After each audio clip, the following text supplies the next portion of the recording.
Good evening. This is Eric Davidson speaking. The Tuesday, June 4th study session will now come to order. We are convened as of 5:31 p.m. Mountain Daylight Time. I would respectfully ask everyone attending this meeting to please mute yourself unless you are recognized to speak. Thank you for joining us. The meeting recordings, along with the unofficial minutes of the meetings, will be posted as soon as practicable on the board's website. During tonight's meeting, we are also providing communication access real-time translation, also known as CART. Anyone who would like to access this service should please send an email to the RTD board office at the following email address: rtd.boardoffice@rtd-denver.com, and a link will be provided. Additionally, the CART transcript can be automatically translated into Spanish for anyone who would like access to a live transcript of this meeting in Spanish. A live stream of this meeting is also available via RTD's YouTube page. I would now like to call for the roll of the board. Treasurer Bouquet. Present. Director Broom. Present. Director Busick is absent. First Vice Chair Catlin. I believe she will be joining. We'll note that she is currently absent. Director Deschel. Here. Second Vice Chair Geisinger. Here. Secretary Guzman. Present. Director Harwick. Here. Director Lewis is absent. Director Rosenthal is absent. Director Ruscia is absent. Director Sloan. Here. Director Tisdale. Present. Director Whitmore. Present. And this is Chair Davidson speaking. I am present. That is 10 present and 5 absent. We have a quorum. Please note that this study session does not have a section for public comment. However, anyone who would like to address the board is invited to still offer their comments in person, by email, or by participating during the regularly scheduled June committee and board meetings. There is one discussion item on the agenda for our study session this evening, which is an update on the ongoing effort to develop a facilities and fleet transition plan. Mr. Fred Worthen, actually, I think I'll first turn to our General Manager and CEO, Deborah Johnson, who will then be handing off to Mr. Fred Worthen, our Assistant General Manager of Bus Operations, to please present this item. Thank you very much, Mr. Chair, and good evening to you, board members, and to all who are assembled both here in the boardroom and virtually. I am Deborah Johnson, as introduced, RTD's General Manager and CEO. This evening, staff, the agency's Facility and Fleet Transition Plan consultant, WSP USA, and I will be presenting information regarding RTD's efforts in developing a facilities and fleet transition plan for low or no emissions technologies. I am joined by Fred Worthen, RTD's Assistant General Manager of Bus Operations, and consultant staff from WSP USA, Cliff Hinkey, who serves as the Senior Vice President and Senior Program Manager for Global Coordination with Zero Emissions and Bus Rapid Transit, and Lance McNevin, who is a Vice President, the National Zero Emissions Vehicle Planning Lead. And additionally, we have Charlie Stanfield, who has been serving as the Project Manager for this initiative. Before we delve into the presentation, I want to ground us and provide some historical context, as well as current circumstances that will enable us to optimize the time that we have allotted this evening. Pertaining to the agency's low-no emission vehicle history, RTD was an early adopter of low-no emission technologies. The first steps toward a low-no emission bus fleet transition occurred in 2000 with the deployment of hybrid electric compressed natural gas buses along the 16th Street Mall, followed by hybrid diesel electric fixed route buses in 2008. CNG-powered mall ride buses, later replaced by a fleet of 36 zero-emission battery electric buses, took place in 2017. Staff has garnered operational knowledge through deployment and maintenance of low-no emissions vehicles. Also cognizant of industry best practices and lessons learned, both by RTD and other public transit service providers through North America and globally, garnered in part through engagement with the American Public Transportation Association. Both Fred Worthen and myself have been engaged prior to coming to RTD in this arena. Fred Worthen serves as the subcommittee co-chair for safety and electrification within APTA's committee, in addition to being part of ZEBRA, which stands for the Zero Emission Bus Resource Alliance, of which I was a founding member. And additionally, Fred is engaged with the National Renewable Energy Lab on fleet electrification. As you may recall, I was appointed to the APTA FTA Bus Manufacturing Task Force in October of 2023 to address challenges in bus procurements. This endeavor resulted in a successful White House roundtable event with the Biden-Harris administration, of which I participated in February, on clean bus manufacturing. It was a remarkable and productive discussion, augmented by the Federal Transit Administration's release of then former Administrator Nuriel Fernandez's Dear Colleague letter validating the recommendations of the task force, which included but are not limited to bus procurement best practices, managing customization, long-term funding for transition to zero emissions. In my experience, it's very rare to have that level of engagement from across our industry, the FTA as well as the White House. Focusing on the agency's efforts of its low-no emission facilities and fleet transition plan, as a gentle reminder, in April of 2023, this board authorized a summary scope of work and authorized me in my capacity as the GM and CEO to engage with a consultancy to develop a holistic low-no emissions facilities and fleet transition plan compliant with the bipartisan infrastructure law provisions. WSP USA was selected in September of 2023 to facilitate plan development. This transition plan, which you will hear about momentarily, will not only be comprehensive, but also specific to the agency's needs and the operating environment. A cross-matrix project team of WSP consultants and RTD staff are currently engaged in facility and fleet analysis. Final recommendations related to the fleet mix and the facilities transition will be submitted to this board by December 15th of this year. While staff and I look forward to receiving the transition plan in 6 months, there are some important elements of which I'd be remiss if I did not address. The U.S. bus fleet is one of the smallest markets compared to other countries. For example, New York City Transit operates 5,840 buses compared to 8,643 for Transport for London. Hence, London operates 1.5 times as many buses as New York City Transit, which is the largest operation in the United States. Annual bus sales in the European Union total about 27,000, more than 5 times as many as procured in the US each year. This information was compiled and provided by APTA. Thus, the small market of manufacturers in the US, there are currently only 2 original equipment manufacturers where there were 10 just a decade ago. With that being said, I believe it's imperative that you engage in this session with that understanding. Moreover, I ask that you hold your questions into the conclusion of the presentation to ensure the full picture of this undertaking can be illustrated. So with that, Mr. Chair, I will yield the floor to Fred Worthen, Assistant General Manager of Bus Operations. Thank you, Ms. Johnson, and pardon the interruption. I just wanted to know, for the sake of the record, we are joined by First Vice Chair Catlin. Thank you, Director Catlin, and Ms. Johnson, thank you for the introduction. Mr. Worthen, the floor is yours, sir. Thank you, Chair Davidson, and thank you, Madam CEO. I am Fred Worthen, Assistant General Manager of Bus Operations. So tonight we're here to talk about our Fleet and Facilities Transition Plan. The transit industry is known for acronyms, and our team actually refers to this as the FFTP, but I will not use that acronym tonight.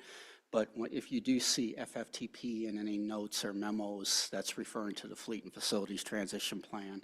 And of course, you see a list of acronyms up there also that we will be discussing tonight.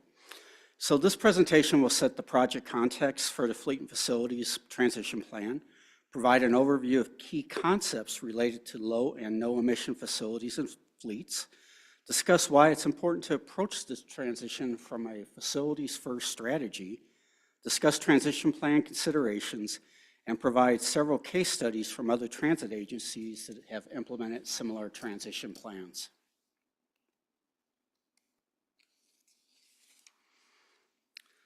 Colorado's Climate Action Plan, House Bill 19-1261, formalized statewide greenhouse gas reduction goals. This bill states that Colorado shall have a statewide goal to reduce 2025 greenhouse gas emissions by at least 26%, 2030 greenhouse gas emissions by 50%, and 2050 greenhouse gas emissions by at least 90% of the levels of statewide greenhouse gas emissions that existed in 2005. The state of Colorado followed up with its first EV plan in 2020, which was updated in 2023, that outlines the state's strategy to meet transportation electrification goals, including policies and programs related to light, medium, and heavy-duty vehicles. This policy also has transit-specific goals to convert transit fleets across the state to 100% zero-emission vehicles no later than 2050, with an interim target of at least 1,000 zero-emission transit vehicles by 2030. At the federal level, the FTA also released a zero-emission transition guidance in 2021, which established criteria for what a zero-emission transition plan must include and consist of. RTD is aiming to meet this guidance with a series of planning and policy efforts of our own, starting with the Reimagine RTD in 2022. Reimagine RTD was a multi-year effort to evaluate and forecast the changing mobility needs of our region, better position the regional transportation district to meet them, and collaborate with agency partners to build a cohesive vision for regional mobility. This included both the system optimization plan and the mobility plan for the future.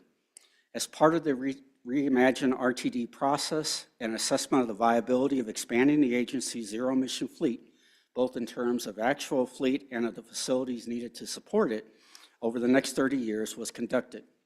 The study is also working towards meeting the RTD Board zero-emission policy goals adopted in 2023, which states, the Regional Transportation District, under the General Manager and CEO's leadership, shall achieve net zero emissions by 2050 as measured by Scope 1 and Scope 2 emissions as defined by Greenhouse Gas Protocol.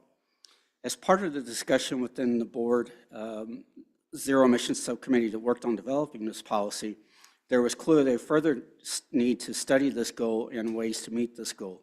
Thus, the policy further states, RTD's board shall reevaluate this policy after receiving an asset transition plan, or similarly named plan, which details RTD's plans to transition to the zero-emission fleet, and no less than annually to measure progress towards the goals. This facilities and fleet transition plan and the subsequent transition blueprint for our facilities and FTA fleet transition are efforts currently being undertaken to assist with meeting these adopted policies.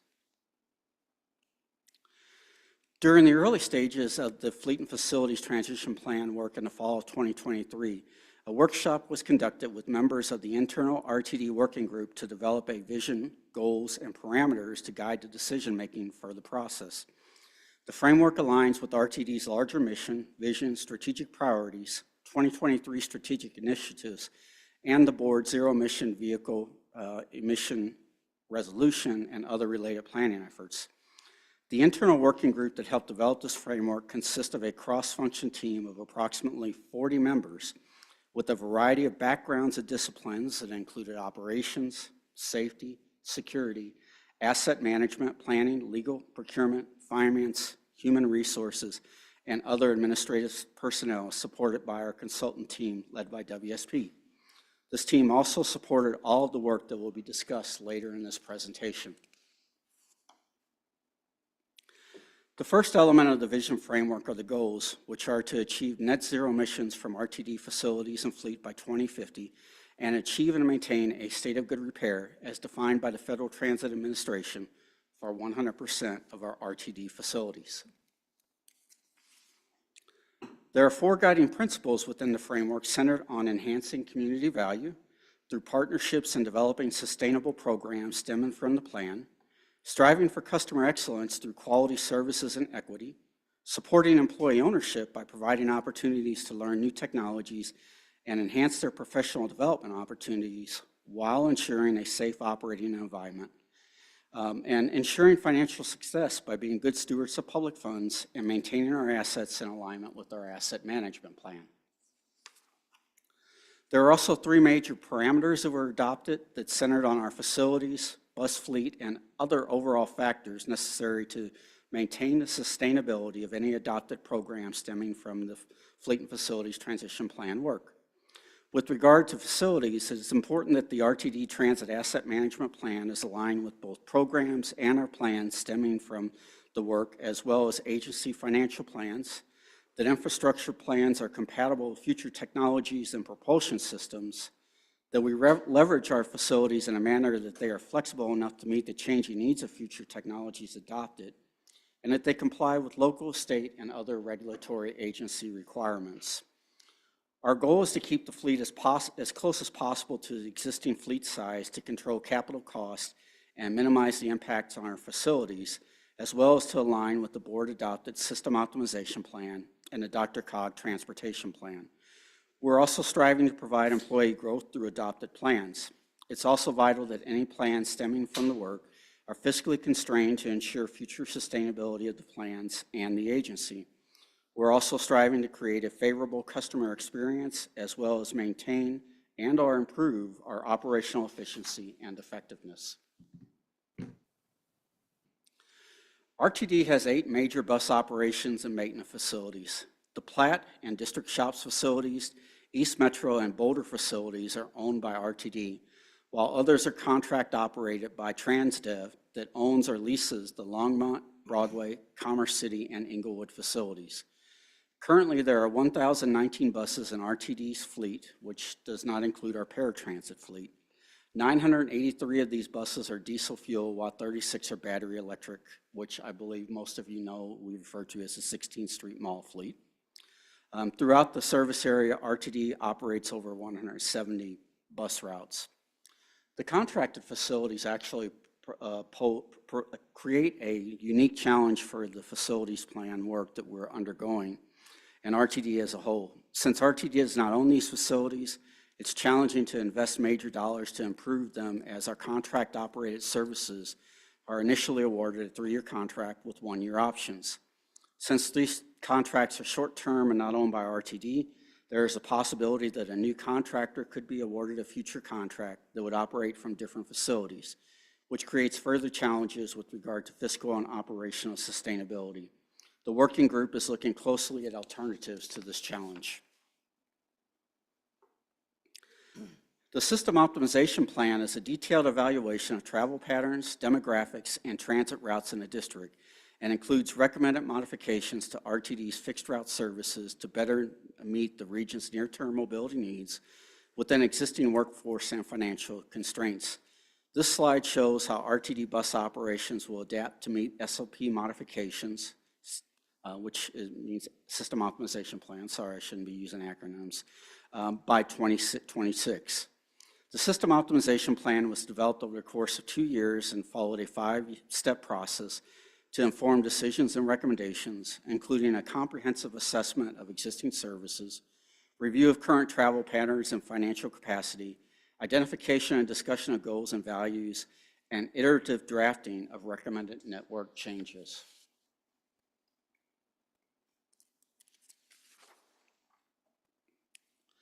There is a very different set of considerations for a zero-emission bus compared to a zero-emission passenger vehicle. A bus is not a Tesla. This example compares the key characteristics of a battery electric bus and a battery electric Tesla Model 3 to illustrate these differences. Buses have up to 10 times the battery capacity of a Tesla and weigh almost 10 times as much. These large batteries take a large time to charge, anywhere from 1.5 to 4 hours, depending on charging and utility infrastructure installed at the facilities. These buses will average about 170 miles per day under the System Optimization Plan assumptions, which leads to range challenges and requires mitigation to meet these service block lengths. This includes examining options such as auxiliary heaters during cold weather and en-route charging to ensure there is sufficient battery power for the bus to complete its daily service work. To put this in perspective, currently our clean diesel fleet does not have any of these challenges. A diesel bus can go in excess of 600 miles on a single tank of fuel.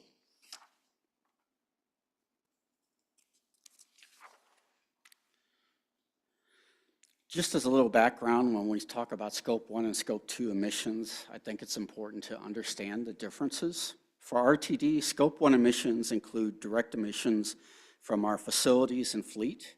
Scope 2 emissions are indirect emissions from energy produced to power these facilities and charge electric buses. And of course, I added this for Director Harwick since I know this is of interest to him.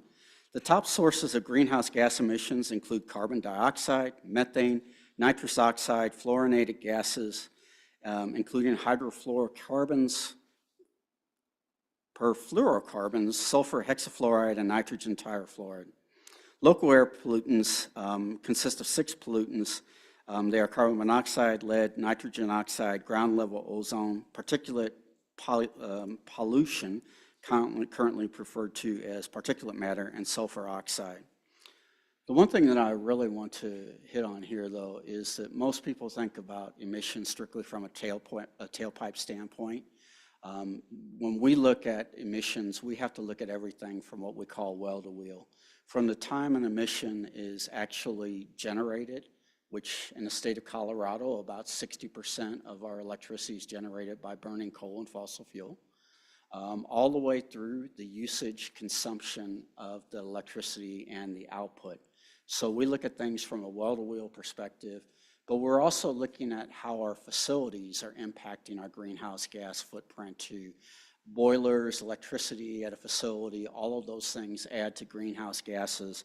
So we're looking at this more holistically rather than just from a zero emissions tailpipe standpoint.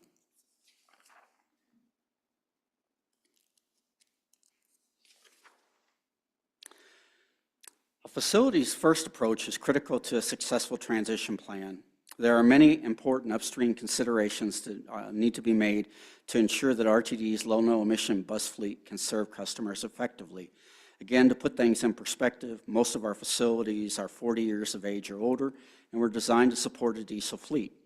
Over the years, these facilities have been upgraded or modified to continue to support our diesel fleet. However, these facilities are not designed to meet the needs of other alternative fuel vehicles. I'll elaborate further on this in a minute. To increase energy demand, RTD will also coordinate with Xcel and other local utility providers to ensure that all necessary utility upgrades are completed. Then a wide range of facility level upgrades are needed to properly fuel or charge buses. In addition, new fuels and technologies triggered require compliance with a number of new building energy code requirements, which I will talk about on the next slide. Using RTD's East Metro facility as an example of some facility level upgrades that need to be undertaken, East Metro Division is an RTD facility near Colfax and I-225 in Aurora. This facility includes bus maintenance and repair bays, fueling stations, cleaning stations, and parking for approximately 250 buses. This graphic shows an aerial view of the facility with examples of necessary upgrades that would be required for different fuel types. For example, hydrogen is a lighter than air gas. The East Metro facility has a roof design that would collect gases between rafters during a hydrogen leak, which could create a major fire hazard. To mitigate this issue, RTD would have to put ventilation systems in every set of rafters to vent gases that would collect. There are well over 100 rows of rafters in the parking area in East Metro. Additionally, there would be a need to relocate fueling bays to an outside facility for certain technologies to mitigate chances for fire or other hazards. As an example, Pierce Transit in Tacoma, Washington had an explosion. I believe it was about 2013. While they were fueling a CNG bus, it completely destroyed the fueling facility. I believe one person was injured, not seriously, but they lost all of their fueling capacity for a year. And unfortunately, there were no local fueling facilities that could handle 100 CNG buses. So Pierce actually had to borrow diesel buses from around the country and reduce their service to Saturday level services for a year while they rebuilt their facility. At a high level, diesel hybrid vehicles would not require significant facility upgrades as electric generation in a hybrid is done on board the vehicle. Thus, there's not a need for charging or other support infrastructure. However, there would be a need to upgrade fire protection systems in any diesel hybrid system with a lithium-ion battery. CNG would require a connection to a natural gas pipeline for fueling. The key question is how close or how far away are the nearest underground natural gas pipelines to connect to? There is also a need for a certain size and pressure pipeline, and indoor fueling with CNG is against local code, so a new outdoor fueling depot would have to be built. Extreme weather also needs to be considered as challenges to fueling transitions continue to occur with outdoor fueling. With regard to battery electric buses, coordination with Xcel and other utility providers is required to ensure that new electrical line and utility infrastructure can be installed. New electrical lines will be needed to monitor all electricity used for charging separately than the electricity used for the facility itself. We actually have specialized meters in our Platt facility that are hooked up straight to our battery electric bus fleet. We actually have a different electrical rate for those vehicles, so we have a need to have a completely different way to measure how those vehicles are used.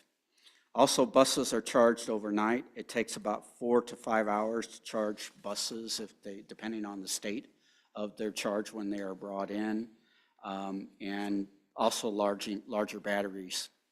Charging cabinets and overhead pantographs or plug-in chargers will be required for all buses in the facilities. And just to put it in perspective, with each bus needing a pantograph weighs about 500 pounds, and one will need to be installed for each bus. Thus, this has impacts on the building structural load itself. Fuel cell electric buses, commonly referred to as hydrogen buses, will have the same requirements as battery electric buses, plus requirements which are similar to CNG requirements. They are essentially a combination of the key challenges for battery electric buses and CNG. Additionally, there would need to be facility-wide retrofits to meet 2024 International Building Code.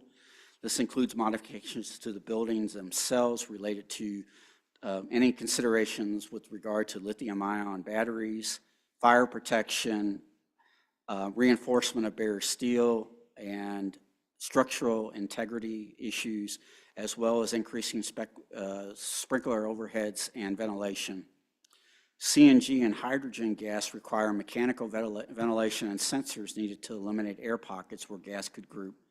Maintenance areas would also need to be completely enclosed to contain any gas leaks from the rest of the building.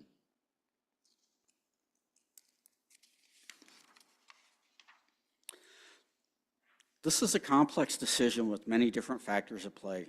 First and foremost, there's no panacea for any alternative fuel or technology under consideration. Battery electric buses and fuel cell vehicles are still in their infancy from a technological standpoint. Each technology also has its own strengths and weaknesses. The industry has also seen a drastic reduction in the number of bus manufacturers. Over a decade ago, there were about 10 manufacturers. We're down to 2 that meet Buy America standards. APTA and many industry leaders, such as our CEO and General Manager, Deborah Johnson, have been working on these issues. Finally, a facility's first strategy is key to the work underway. As previously mentioned, any technology that is not a clean diesel will have significant impacts on our facilities. Planning for these facility changes will take a significant amount of time and money to plan and implement. This technology needs to be seamless to our customers. Our customers be able to expect to be able to get to their key destination efficiently with safe and on-time service. Continuing to provide this high level of service through a facilities and fleet transition plan involves many factors that the customers do not see. This includes developing plans that do not impact services, that are supported by infrastructure and asset management plans, that are both fiscally sustainable and safeguard our assets, yet are flexible enough to meet changes in future technologies and have trained and knowledgeable workforce to support these technologies and assets chosen. At this point, I will turn the presentation over to Lance McNiven, Lance will discuss case studies and lessons learned from other transit systems. Thanks, Fred. So Cliff and I will give a brief overview of a few transit agencies across the U.S. that are also undergoing some form of transition to a new fleet of fuel. We selected these few because they have similar operating profiles, goals, and general conditions as RTD or, select characteristics. So the four in the Midwest and Northeast, Metro Transit, Indigo, SEPTA, and WMATA, were all selected because they also are considering some ZE fuels and alternative fuels, and they also happen to operate in cold conditions. SFMTA, San Francisco, was selected because of the elevations in topography that their buses traverse. And they also are considering some ZE fuels and technologies. And then lastly, OCTA, which operates over a fairly large service area across multiple jurisdictions. And so that's also relevant to RTD.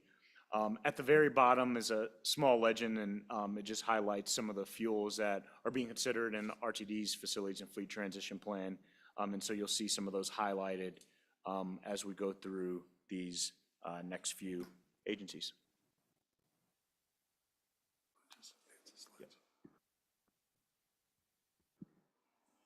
Thank you, Lance. So I will begin by the first three of these. Lance will take the following three. I will say at the outset that most of the issues related to these technology transitions, I won't touch on, but I'm happy to delve into in a question and answer, which are programmatic related. Mr. Worthen touched on those issues, and they are significant in terms of schedule, impacts to the potential impacts and disruptions to the existing fleet and to the existing service, as well as challenges related to funding and cost. They are not insignificant, and I will happy to delve into them in the question and answer session, but I'll touch on other issues related to the technology transition itself in these three case studies that I'll present. The first of which is in Indianapolis. It goes by the fleet there goes by the acronym Indigo. The original goal was a 2035 all-electric transition, but the range and manufacturing and supply chain issues that Indigo experienced have made them reduce their ambition. Confined now to 3 bus rapid transit lines. Bus rapid transit is basically a bus service that behaves like a rail transit, light rail transit, with space stops and a higher technology vehicles, a branded service, not unlike the 16th Street Mall, but more spaced out and rapid in its behavior. The first of these have been electrified already, with the second one to be electrified this autumn. And then the final one, because of the supply chain related issues and the reliability issues, will be diesel hybrid electric buses. The primary reliability issues center around range and availability. Typically, across the country, the availability rate for battery electric buses is 50% or less. The range that was contracted for by the manufacturer at Indigo was 250 miles by contract. Because the range was only 150 miles, they elected to have inductive chargers, which are these, they work like your cell phone, inductive charger, a giant disc basically embedded into the ground. And these are able to be inductively charged at the end of the line. Takes about 10 minutes or so for the battery to be fully charged for them to go. And those range extenders were something that the manufacturer elected to take on with no charge because it could not meet the performance requirements. Other lessons learned are in the future contracts, they are relying on basically performance-related criteria. It's one of the policy changes that's been recommended by the Federal Transit Administration to try to improve the health of bus manufacturers. But also, there's a heavy reliance on industry standards because of the incompatibility of some of the inductive chargers. There's no one industry standard, and so they're trying to force an industry standard for future procurements. On the next slide is Minneapolis-St. Paul. It goes by Metro Transit.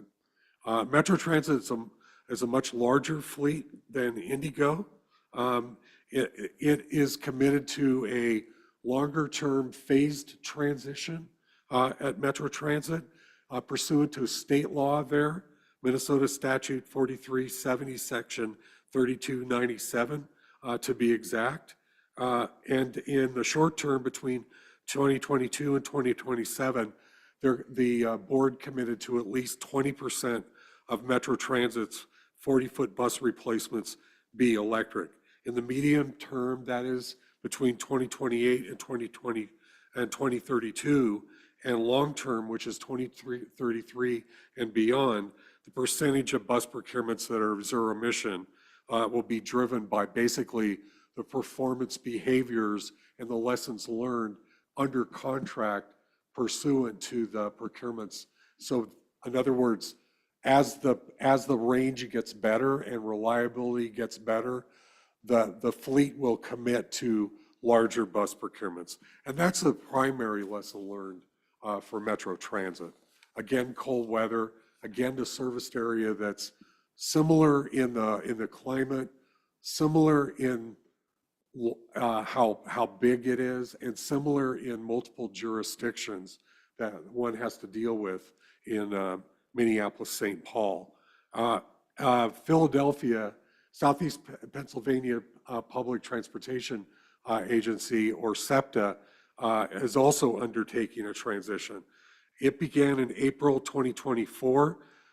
They officially retired its last diesel bus, fully powered by diesel fuel, that is, reinforcing the authority's commitment that it made. Its mix is, again, because of lessons learned and sort of too much of a commitment toward nascent, unproven technology, they are hedging their risks and going with a mix of battery electric bus and fuel cell technology in the future. The SEPTA board this month approved a contract for the purpose of, for the procurement of 10 fuel cell electric buses made by one of the two remaining manufacturers. And basically they're playing it by ear as they go forward based on, and making decisions based on the performance of that technology. And with that, I will turn it over to Lance for the final three. Thanks, Cliff.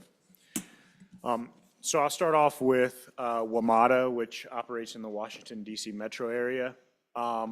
Fairly large fleet, 10 facilities, about 1,600 buses, and they plan on having an all zero emission fleet by 2045 to board adopted policy. And, you know, battery electric bus was largely what they wanted to have, but based off of range requirements and things like that, they also wanted to hedge their risk, and so they're also piloting fuel cell electric buses. And so a ZEB transition plan, a comprehensive plan was developed for them, which included vehicle procurement, facility construction, and things like that to help them meet their goal. And so as they've gone through this, there are a few things that they have to consider.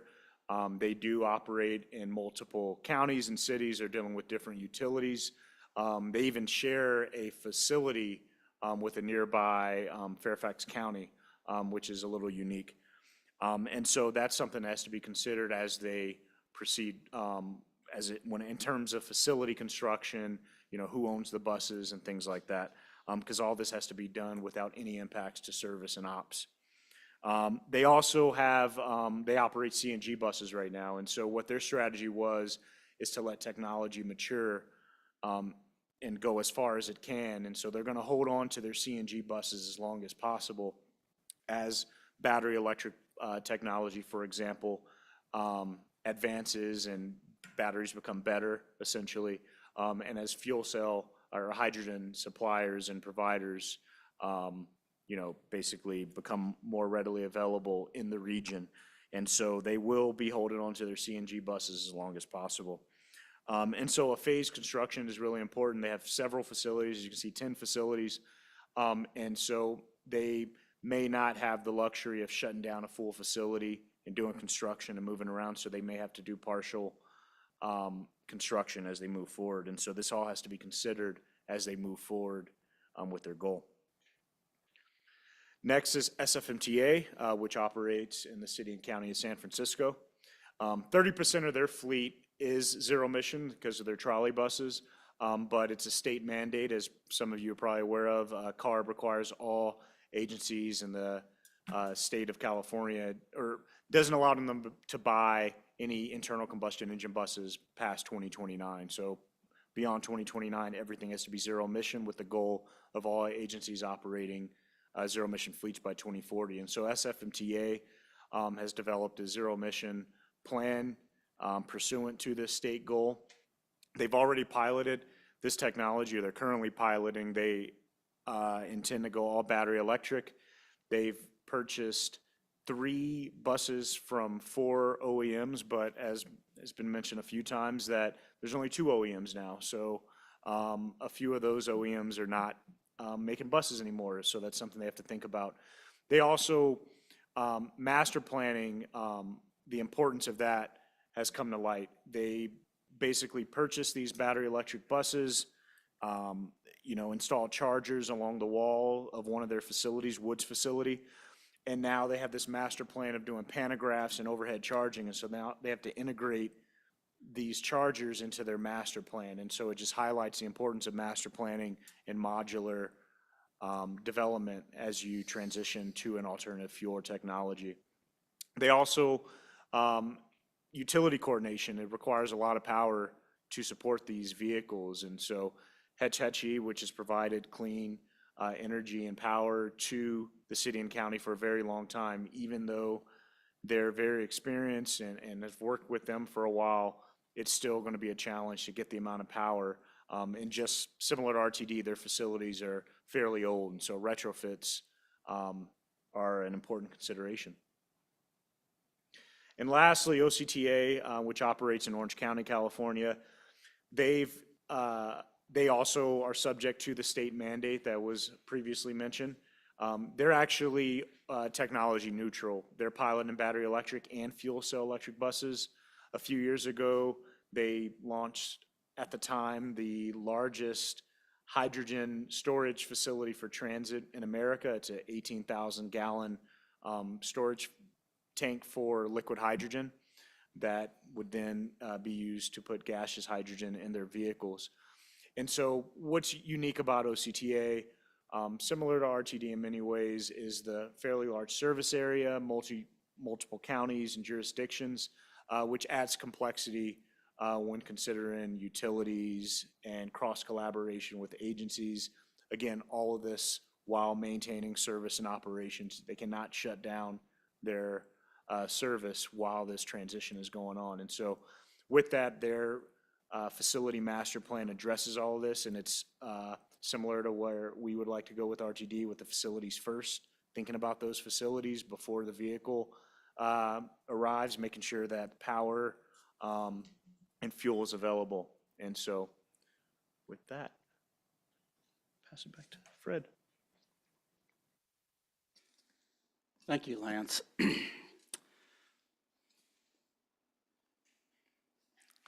I think that it's very clear that moving to any technology other than diesel requires a lot of work, both from supporting the technology, where each technology has its own strengths and weaknesses, to the supporting infrastructure that is needed. With regard to our transit bus manufacturing, I believe that the production challenges for these types of vehicles will continue to grow. And additionally, the cost for these vehicles will continue to grow too, due to demand. Right now, a battery electric bus is well over twice the cost of a diesel vehicle. But I really want to hit the point of the facilities first strategy is key. I think we have a lot of lessons learned from our previous fleet electrification efforts, not only our 16th Street Mall, but as many of you who are on the board will recall, we actually deferred purchases of 17 buses because we did not have supporting infrastructure and we needed significant enhancements to our facilities to support any non-diesel technology. We really have to look at this holistically in a staged approach, looking at our facilities first, but also considering all of the challenges with each one of the technologies and the manufacturing technologies that we face.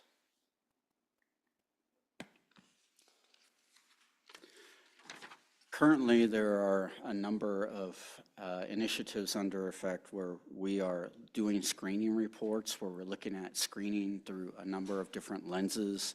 However, there will be a technical workshop in late June where the RTD working group of technical experts will basically combine all the work of those screening efforts and consider all the fuel technology options assessed thus far in the process.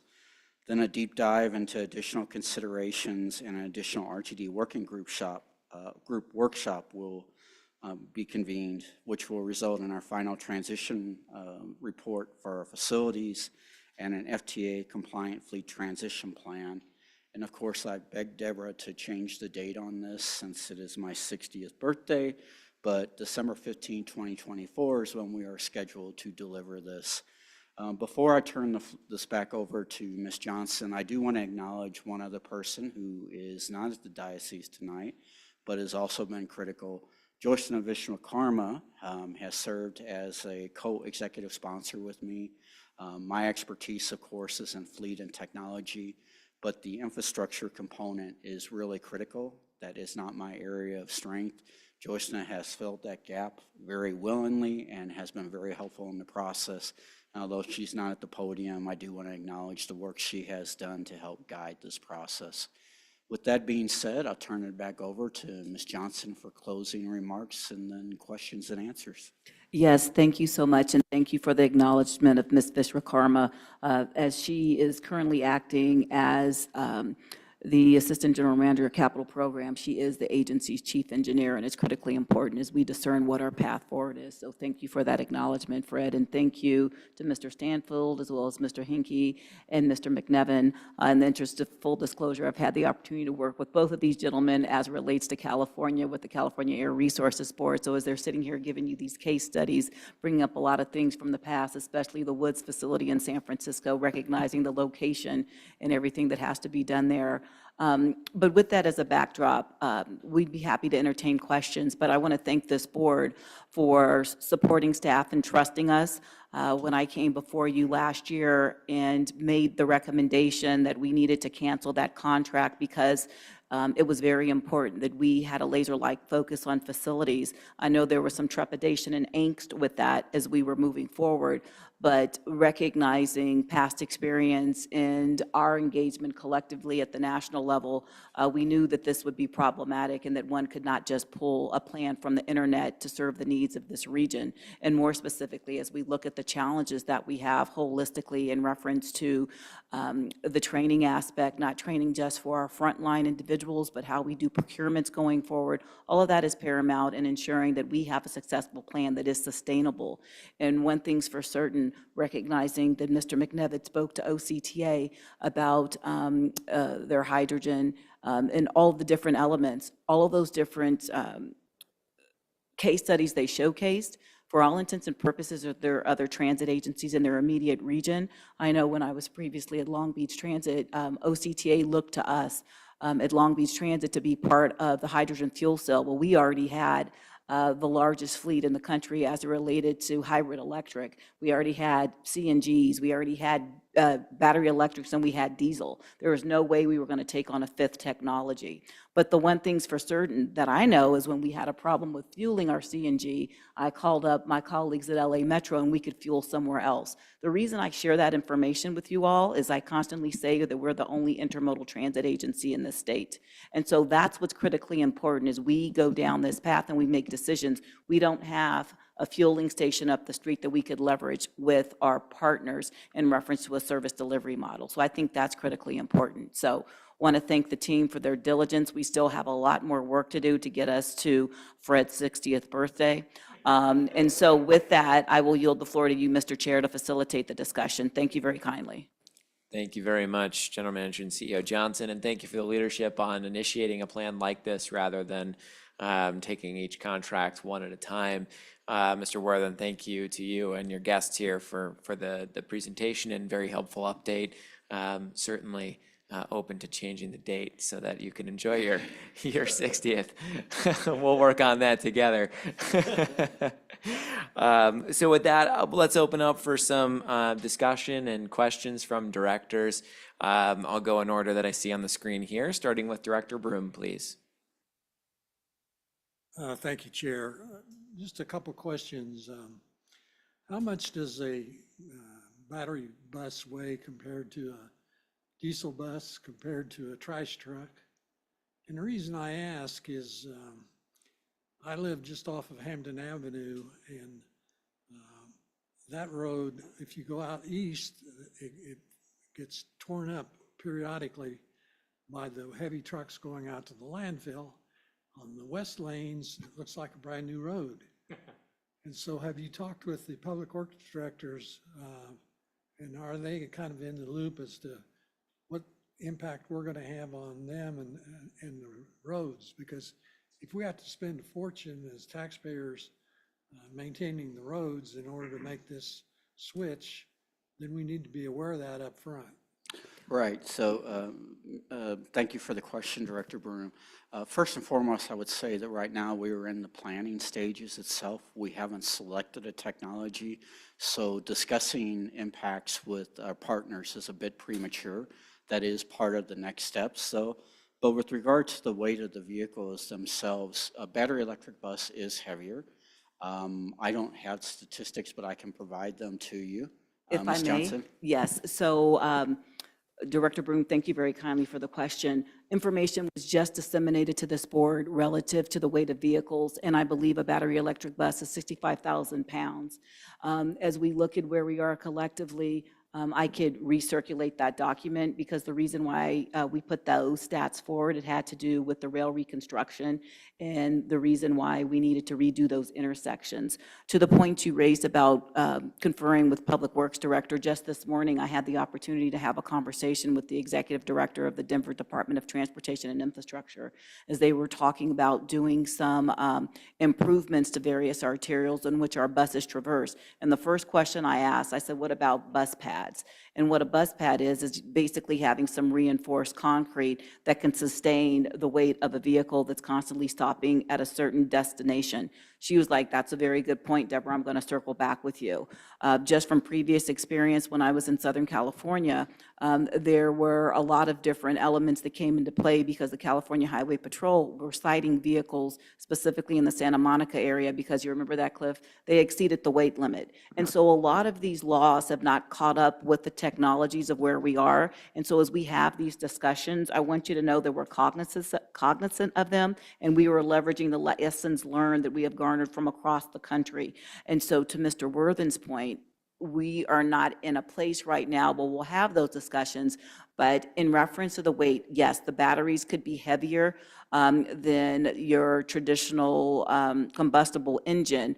The weight may vary by about 4,000, 5,000 pounds. Actually, a little more than that. A typical 40-foot bus is about 38,000 pounds. 38,000. So, and then with the battery electric bus, our battery electric buses that were manufactured by the entity in which we currently have are 65,000, if I'm not mistaken. You sent it to me, he sent me the, okay, so I can answer the question now. I got a lifeline. Okay, so here we are. So in reference to Okay, so an articulated bus weighs 65,000 pounds. A sanitation truck, garbage truck weighs 50,000 pounds. As it relates to our current battery electric buses, they're 45,000 pounds. And so the 40-foot bus, to Fred's point, we have it rounded here at 40,000 pounds. So when I said the difference with the batteries is about 5,000 to 6,000, that would hold to be true.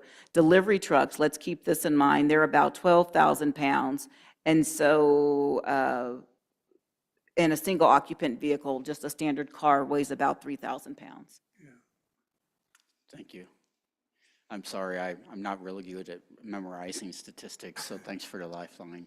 No, we just did this, so that's why it's just like kind of sort of, and thanks to Stuart for, ensuring that Ms. I wasn't. Johnson, if I wanted. Yes, please, Cliff. Yeah, the state of California actually, because of their commitment to zero emission, they passed an exemption. I wouldn't say an exemption, it's actually a modification of weights, vehicle weights in state law to allow, heavier buses than a traditional compressed natural gas or diesel bus.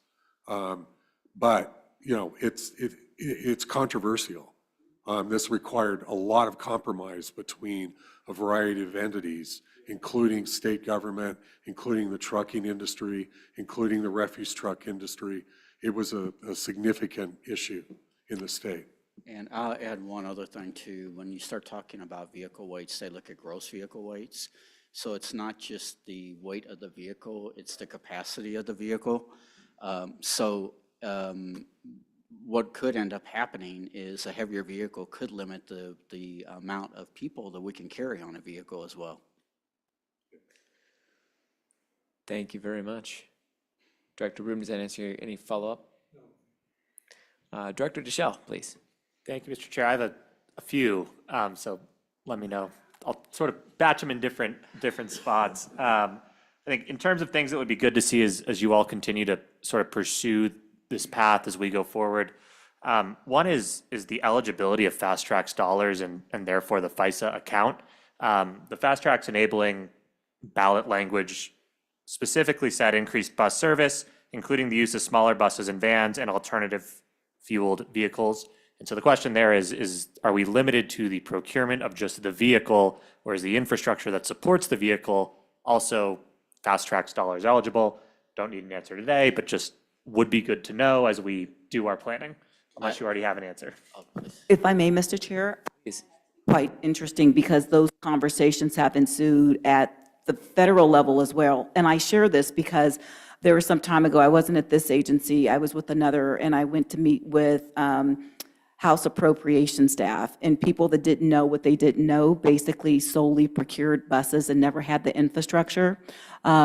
I know I was contacted when I was at a previous agency in California about a small jurisdiction that had procured buses, and they were calling around trying to see whose facility they could utilize. So I give you that information to say that people that don't know the nuances associated with it now, it's become commonplace to utilize dollars for infrastructure, and most of the grant programs basically has a provision as we go forward to ensure that there's infrastructure, because if you're procuring a bus and you're stuck with it, that's zero emission, and you don't have any way to charge that vehicle, then it's for naught, and it's a wasted use of taxpayer dollars. So as we go forward, I would assume, recognizing where we are with the Fast Track Investment Savings Account, that would be something that this board could take into consideration quite naturally, since technologies have emerged since that savings account came to fruition. Mr. Chair, if I may add. Please.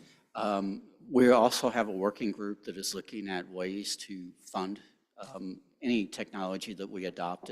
We have a working group that is looking at various ways of financing this, anywhere from fast tracks to grants to other ways to pay for this. So that is one of the considerations that the subcommittee or working group is actually looking at. That's great. Thank you. Yeah. Please continue, Director. Yeah, I think the other consideration, right, is that it's a net zero policy. And so I think would be good just to know as you guys are preparing the report is, what does it look like to have gas boilers and then offset with sleeved or bundled offsite power? And because I use an industry specific term, sleeved power or bundled power means that you receive both the renewable energy offsite as well as what's known as the REC, the Renewable Energy Credit or Renewable Energy Certificate, which allows you to make the claim that, yes, the renewable energy procured at this site is attributable to this building, because once the electricity gets on the distribution or transmission grid, all electrons are the same. If you think about all of us having a cup of water, we all pour it into a bathtub, it's impossible for us each to take our cup of water back out.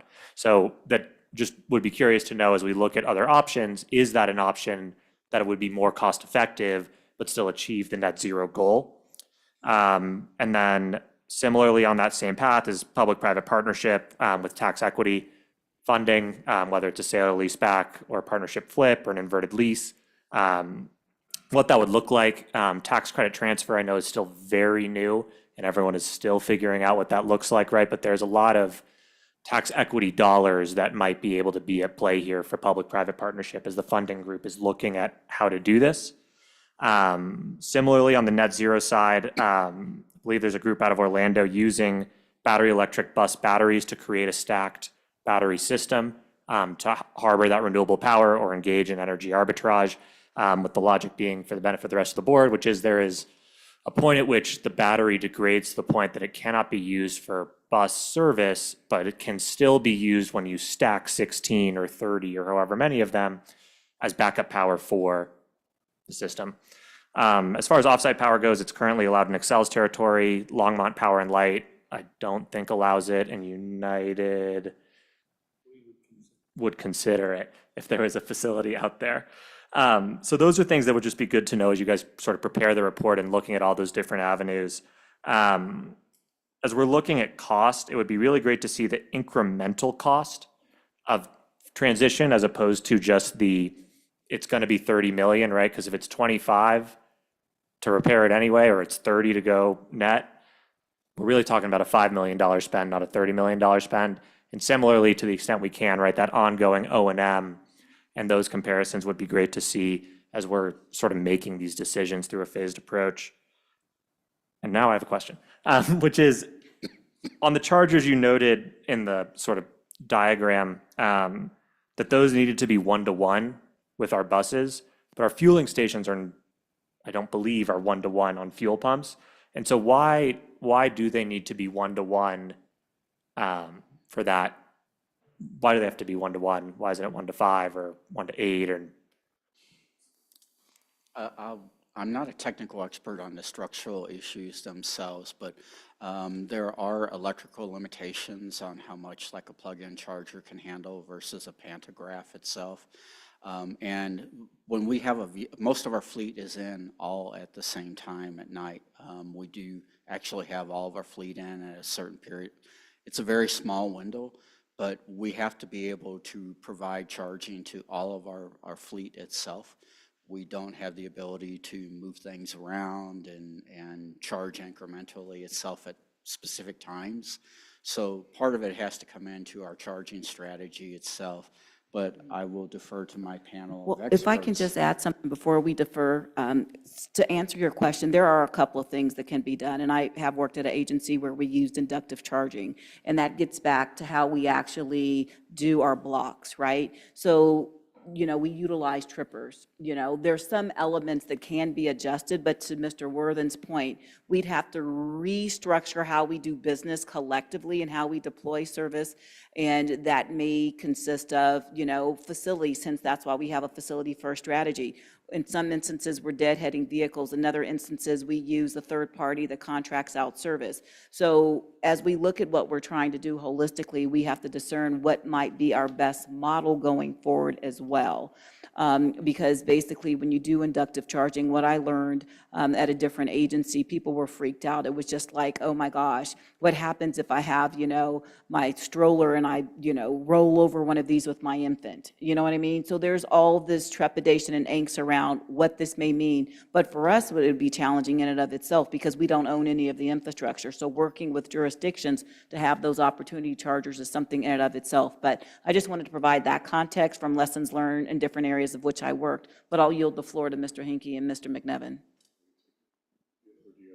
Yeah, I was going to say, to your point, and to Fred and Ms. Johnson's point, we are evaluating different things, and the 1-to-1, I know we mentioned 1-to-1 replacement ratio is a requirement, and you know, there is when we talk charging cabinets, those distribute to a certain amount of dispensers, right? And so that's when we're talking 1 to 4, 1 to 1. So I don't think we would be siloed to a one charger to one vehicle. You know, it could be several dispensers. It just, to Ms. Johnson's point, really depends on service, and that's something that we're still evaluating. The other thing to consider, though, too, is the fact that I can fuel a diesel vehicle in under 10 minutes, whereas it could take 4 to 5 hours to charge a vehicle. So I do need a lot more supporting infrastructure because of the length of time alone that's required to charge a vehicle. And it's not, you know, I can do things when I'm servicing a vehicle with a diesel that I can't do with the charging vehicle. So there's a lot of considerations when we start talking about this, when you talk about the infrastructure itself. Yeah, each of these technology choices have implications in terms of cost, time, schedule impacts, operational impacts, space efficiencies within the infrastructure itself. You brought up some very interesting points about energy arbitrage. You know, that's a possibility, particularly when you've got a private sector partner such as TransDev and some of the tax credits that might flow to them.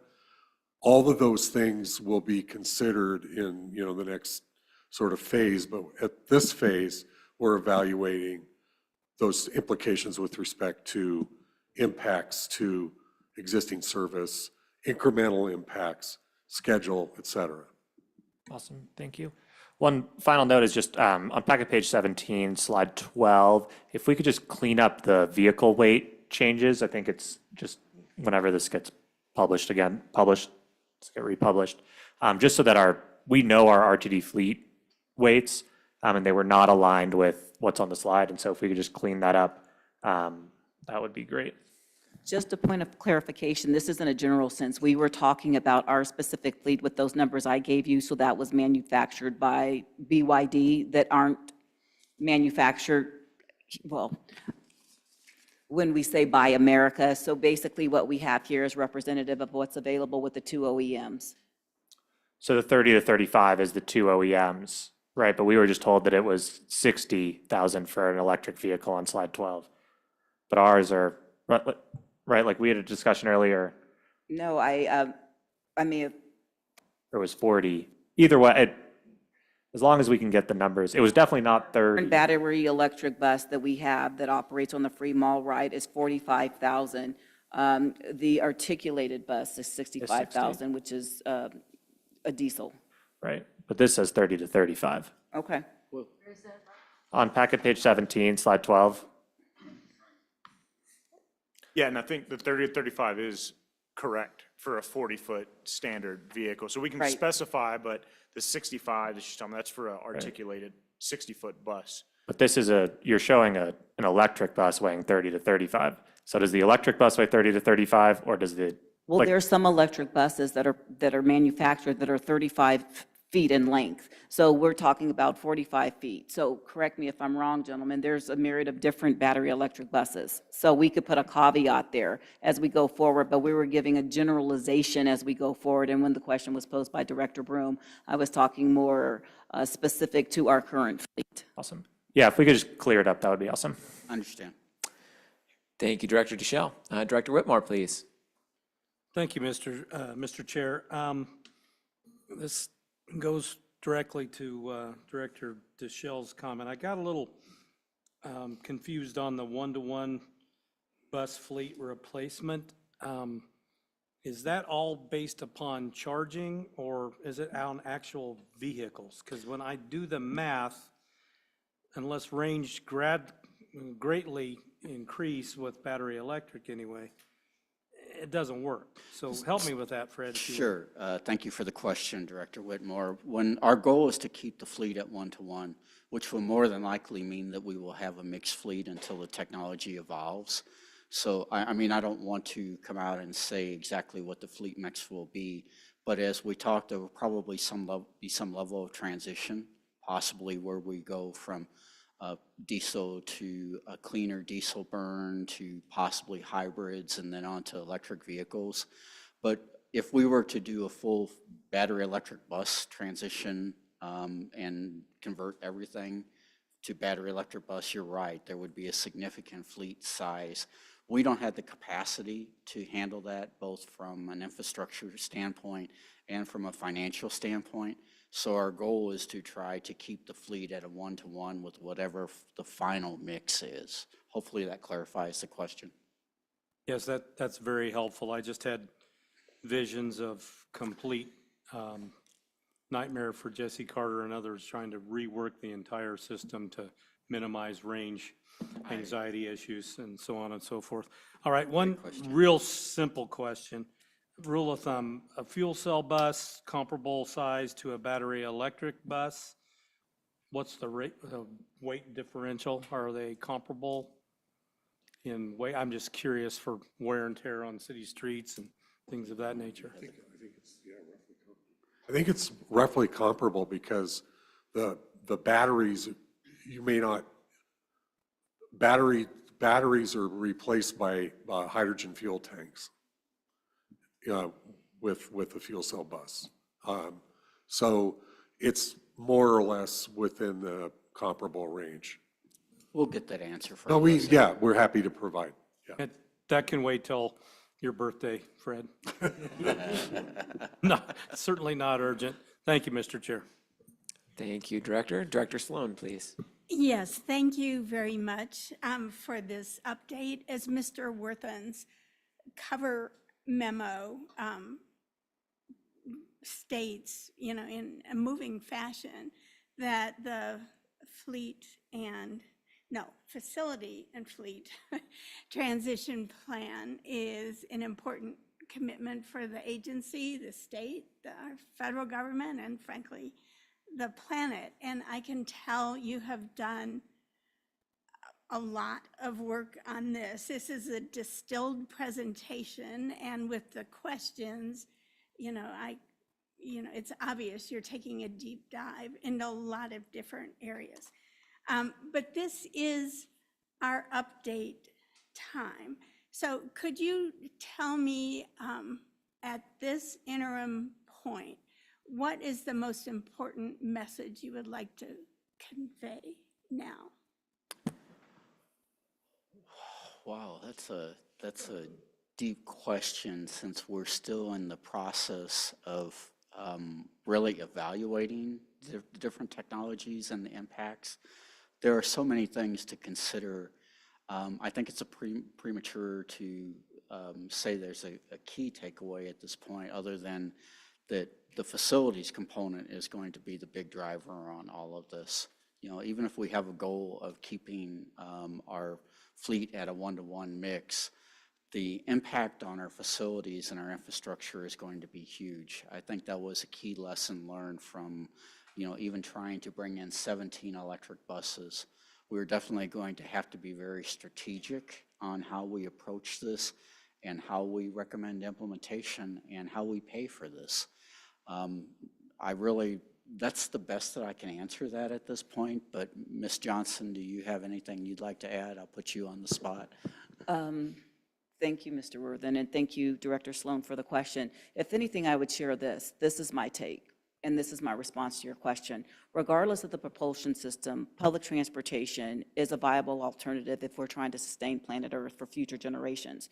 And so regardless of the fact, as relates to where we are, the diesel that we talk about today is not the diesel we talked about when this organization was created 54 years ago come August. And so basically, public transport is taking single occupant vehicles off the road. And as we look at what we're doing, the emissions aspect of that is really negligible in reference to what we're doing holistically as an industry. Thank you, both most appreciated answers. Thank you. Thank you, Director. Director Tisdale, please. Thank you very much, Mr. Chairman. Actually, I too, like Councilor Deschel, have a number of questions that I'd like, if I can, to pose, but I think they're all relatively brief. My first question to the group is, did you, in terms of the case studies, did you have occasion to consider using AC Transit AC Transit, Alameda Contra Costa, and the Oakland area is one of the most vibrant in terms of having a comparison between hydrogen fuel cell and battery electric buses, and they've spoken to us at APTA on some of our transit board member meetings relative to their experience, and Stanford did that study where they compared all of the different propulsion technologies, and I was just wondering if you had considered using AC Transit as a case study as well. So thank you for the question, Director Tisdale. It's funny that you should say that. We actually utilized a member of AC Transit to actually develop the scope of work and to select the consulting team for this.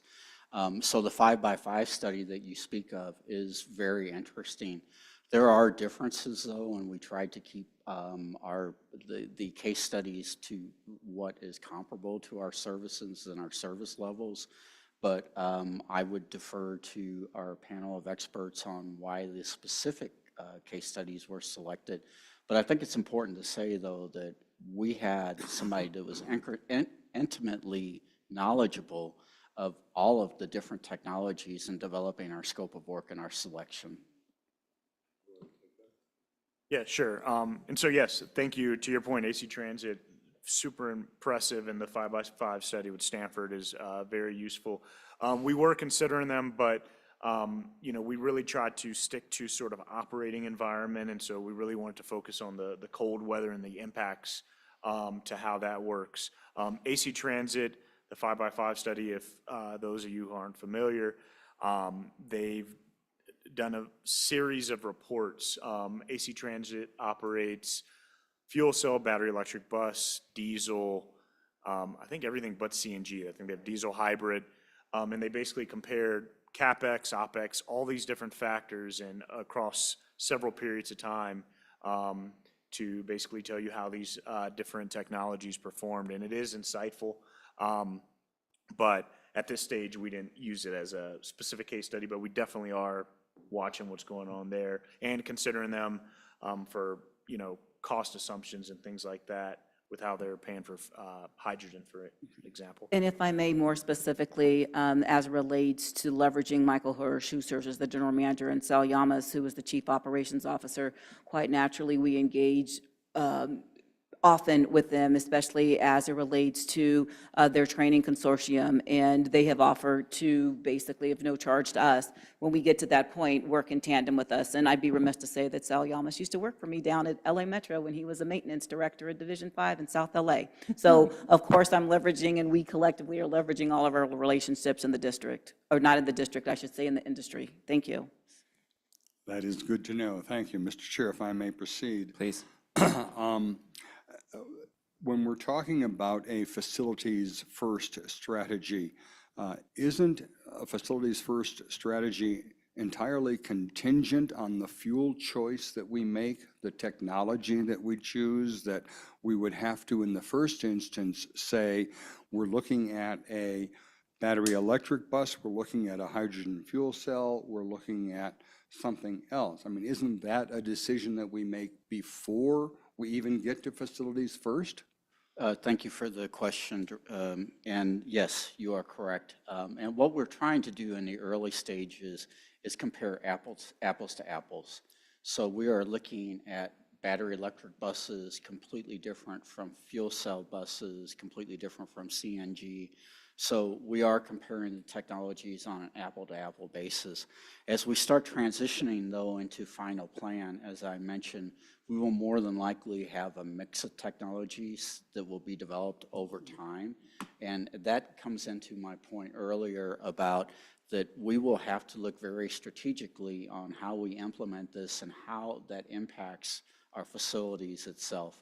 So, if we choose to transition incrementally to battery electric buses, for example, we will have to have a facilities transition plan that is looking at how do we do that incrementally and based upon our financial and our facility needs itself. So yes, you are correct, but that will be the next stage. Right now, we're strictly screening all these technologies. The final report, though, will look at these more holistically. Thank you. I appreciate that. And if I may, Mr. Chair. Please. in terms of the battery electric buses, have we generally, as I recall, I believe that on the 16th Street Mall buses, we use lithium-ion batteries rather than a nickel manganese battery. Is that correct? Yes, it is All right, correct. and are we looking, when we look at battery, because my understanding is that there have not been the thermal runaway events with the lithium-ion batteries. They've principally been in the nickel manganese batteries, but I could be wrong on that too. So if you can perhaps update me on that. So I don't want to get too far down into the weeds, but I will say that although the lithium ion has less issues with things like fire and things like that, there are range, whereas the other batteries are denser, so they have a longer range. So we're really looking more at the manufacturing is really moving more towards the nickel manganese.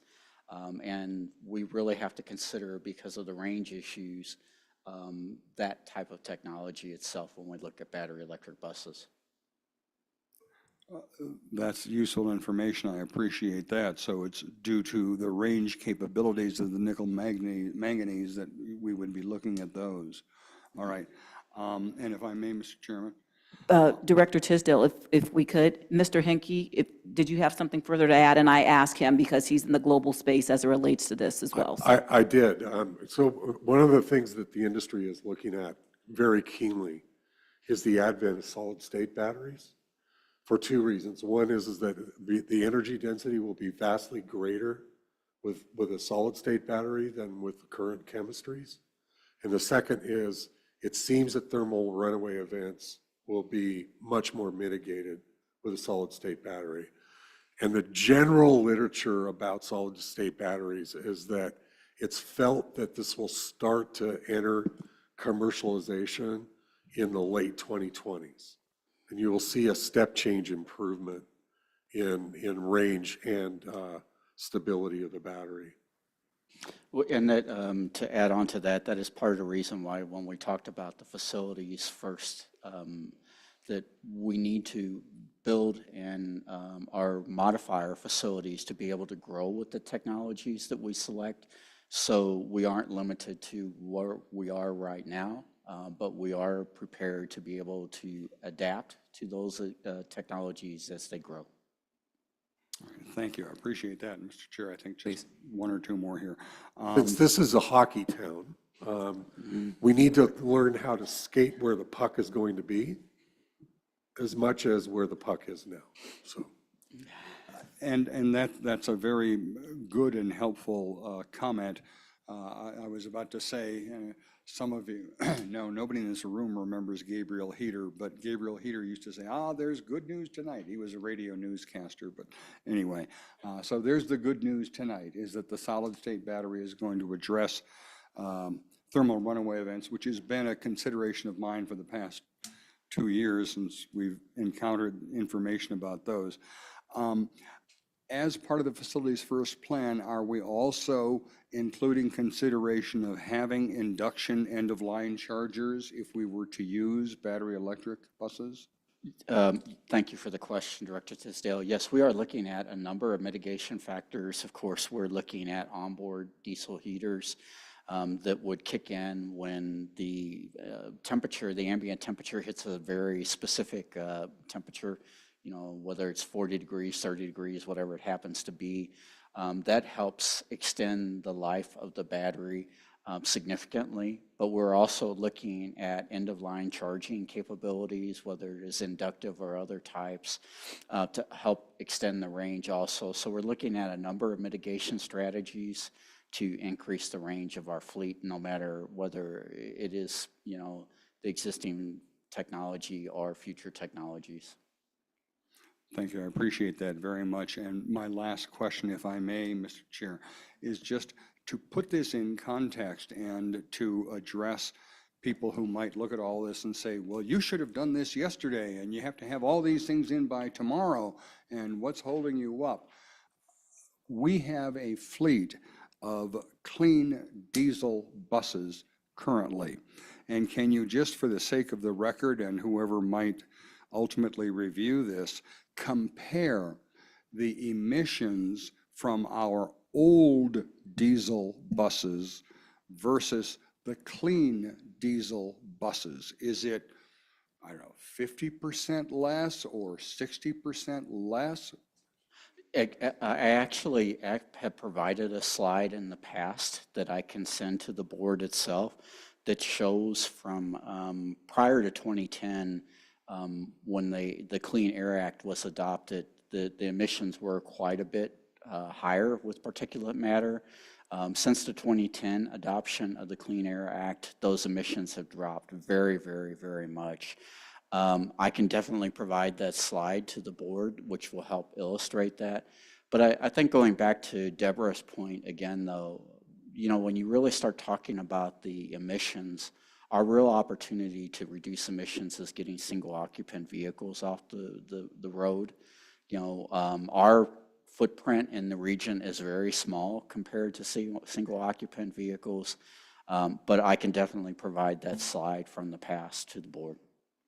Thank you. And I do recall that slide, and that's where I was drawing my numbers from, because I think it was actually north of 80% reduction It's in significant. emissions that you talked about. And that's something I think people need to hear more than one, so that they understand that. And as you have added, as General Manager CEO added, and as you have reiterated, we're not the source of particulate emissions in the Denver region. We're a tiny factor, but we're stepping to the plate and doing our part. Thank you, Mr. Chairman, for allowing me the extended colloquy. So Director Tisdale, to address your question, Mr. Hinkie has some information relative to the question you posed about clean diesel.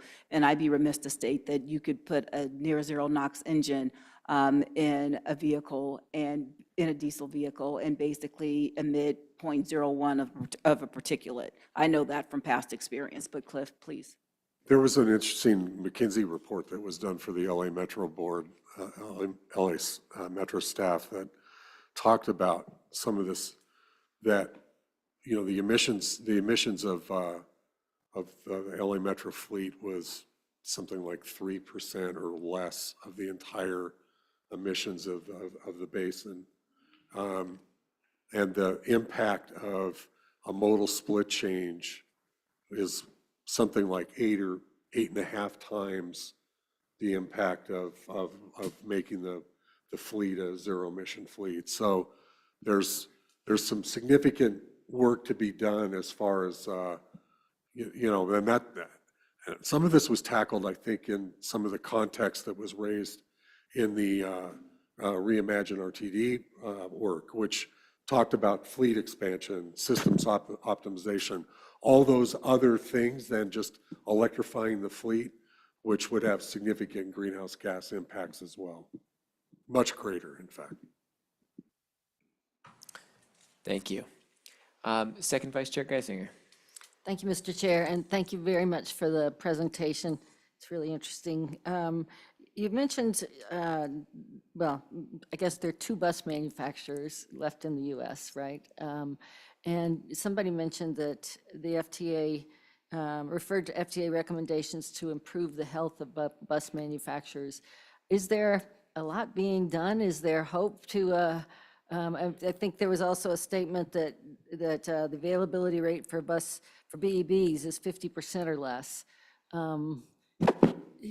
Can you give me an update on that? Yes, I Like Ms. can. Thank you Johnson? very much. And I'm taking the question, recognizing that I sit on that task force. So what is being done? What is being done is first understanding the pain points of the OEMs. And OEM stands for Original Equipment Manufacturers. Quite naturally, as we look at where we are as a public sector entity doing business with a third party, oftentimes the risk is basically placed upon that third party. And we as an agency could change our mind, and they have already invested their dollars and may not reap the benefit of having a contractual agreement with a public entity. So with that as a backdrop, some of the elements in which we have looked at through the task force, in addition to having conversations with the Federal Transit Administration and those focused on climate through the Biden-Harris administration, was chiefly this, that we could actually leverage joint procurement practices, because there was this belief that we could not do that, hence the Dear Colleague letter that was released by the federal government in February, talking about it is permissible to do that going forward.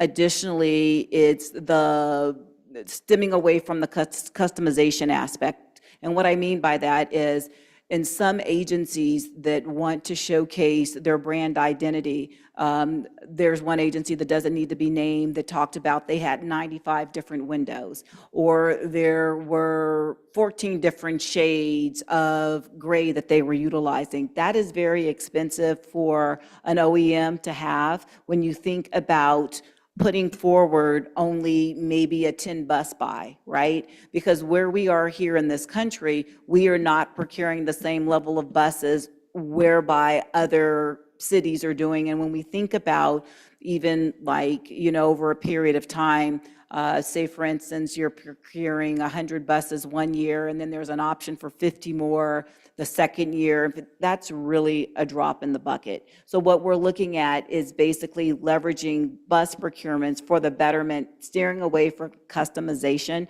Now, if we're looking at the city and county of San Francisco, for instance, that's why they use trolley coaches to traverse the very steep grades and things of the like. We need to be in alignment with other agencies that have similar operating environments as we deal with weather. And so where we are with the APTA FTA task force, so the first step was leveraging the Dear Colleague letter so we could do collective procurements.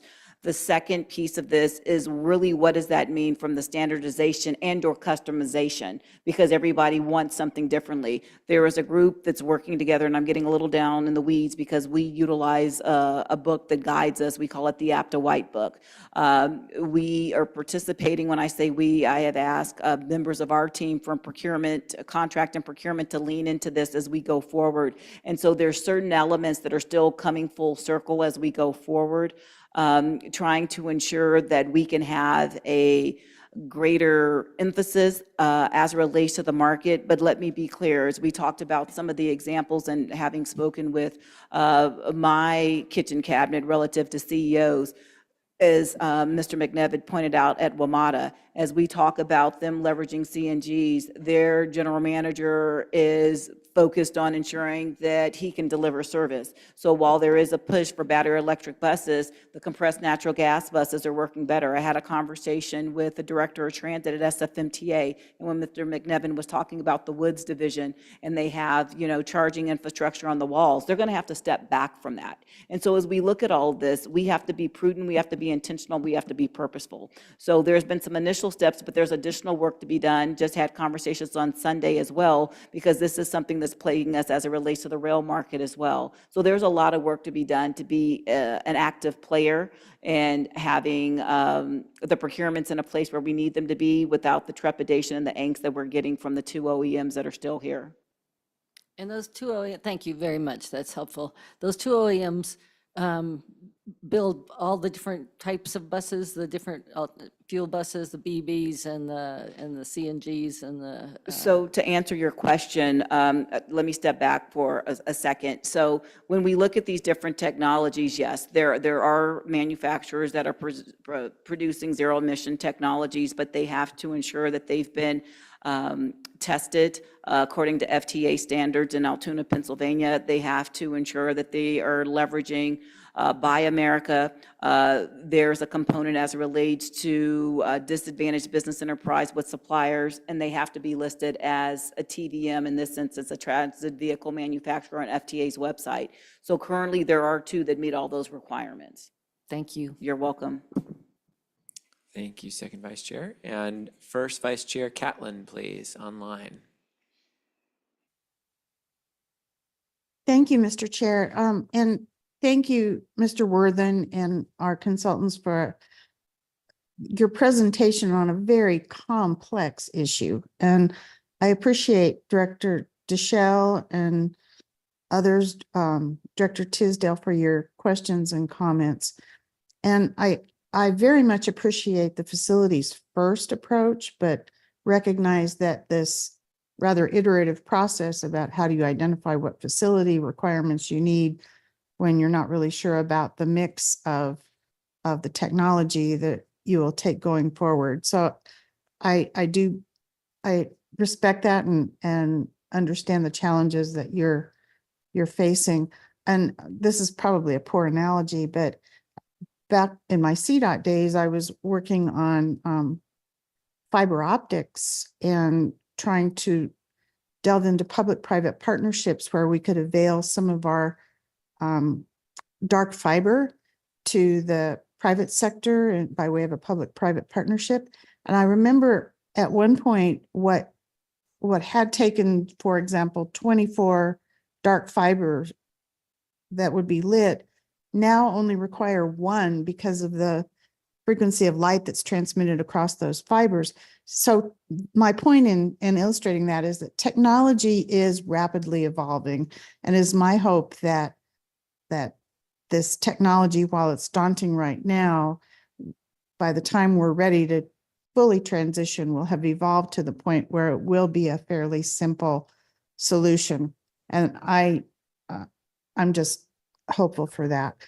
I would like to point out one thing, just in terms of the funding. As I was reading through Senate Bill 230 that passed and was signed by the governor, it seems to me that that would be a very good source of revenue that would apply with that bill's intent towards a facilities investment for such a program. So I'm just throwing that out because that was the first thing that came to mind when I read about the use of those Senate Bill 230 funds. So that's all I have. Thanks again for all your hard work. It's definitely a challenge going forward, but I appreciate your very cautious and deliberate approach to this. Thank you.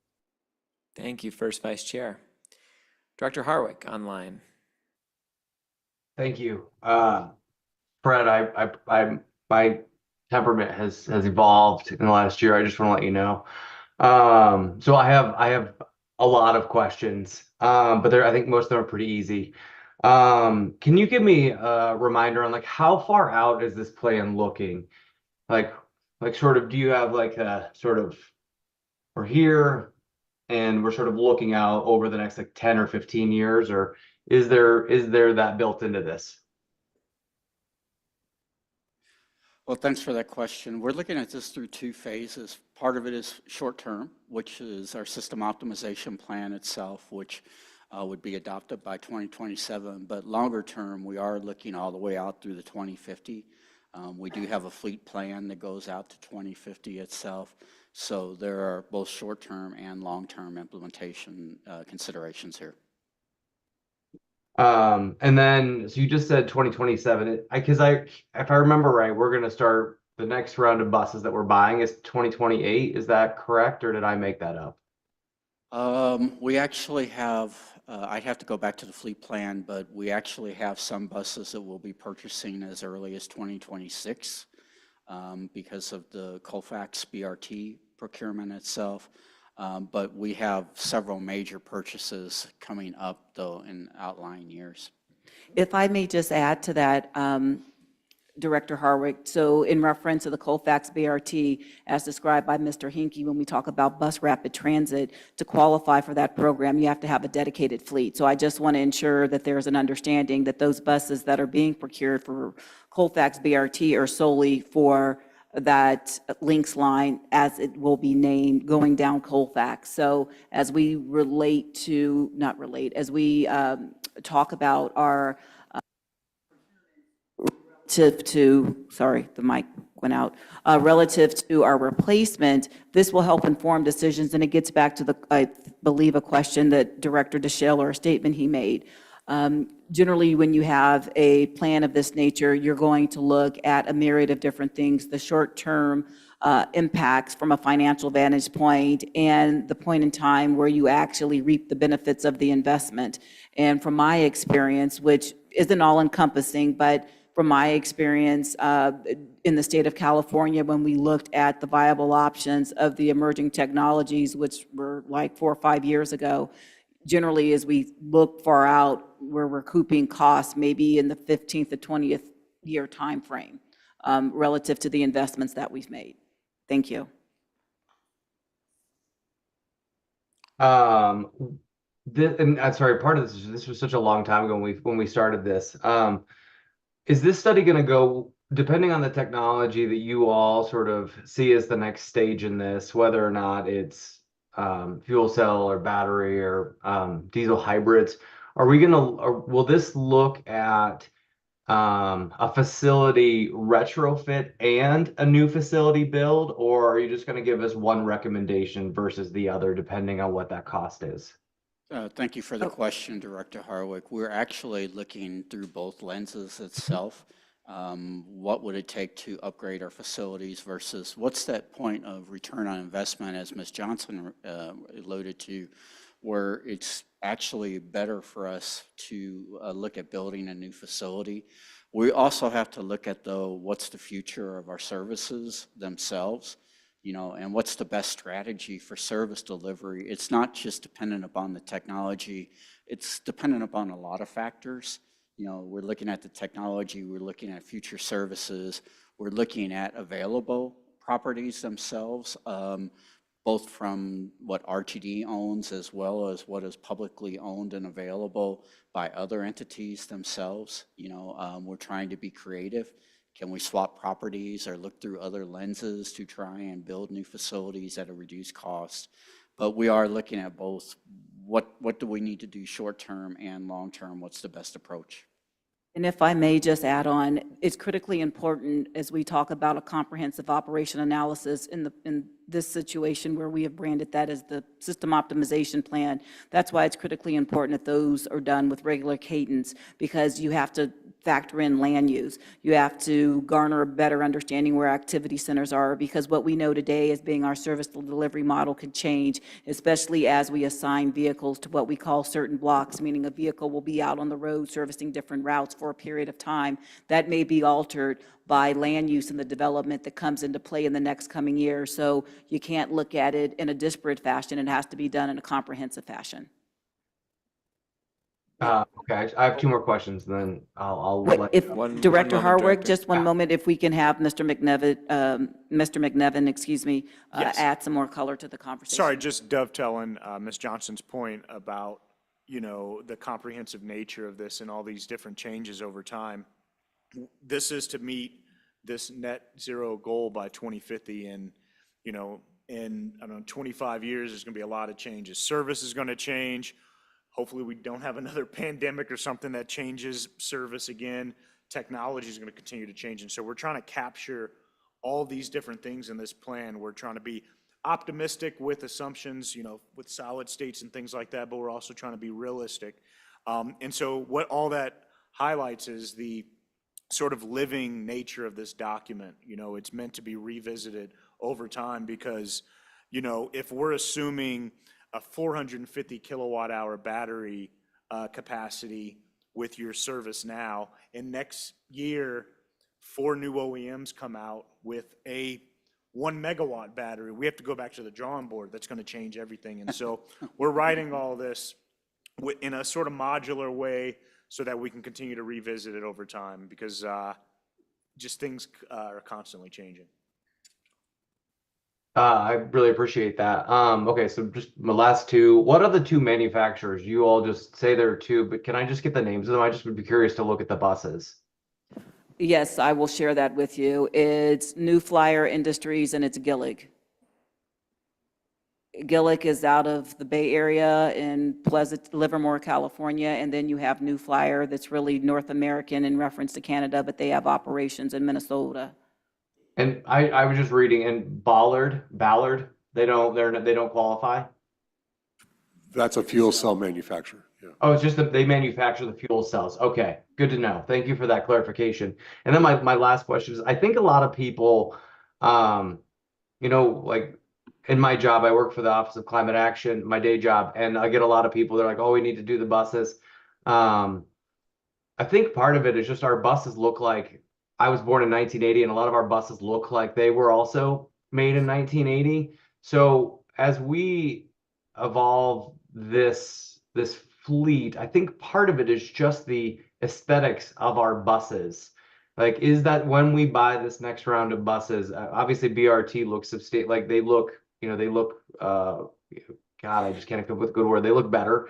I'm assuming these new buses will evolve. It won't be like our light rail trains that we have to kind of keep the look the same ongoing. We could actually update the look of our buses too, I'm hoping.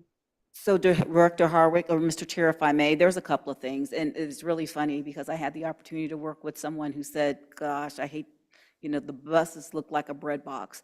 And for those of you that know, I'm talking about John Cato when he left LA Metro and went to WMATA. And that was one of the first things, that sleek look, because basically it's the perception, opinions, and attitudes. But oftentimes what we've done here, our buses aren't that old for all intents and purposes, but we basically, instead of getting the 2024, Honda Accord, we've asked for the 1983 model Honda Accord. So as we go forward and as we look at our livery and things of the like, livery meaning the paint scheme, those are all things that we could do within the specifications as we go forward. We have to discern what that might be. So that's totally, I'm with you on that front. I'm standing in my truth. I'm speaking as an individual, but I agree with that. Thank you.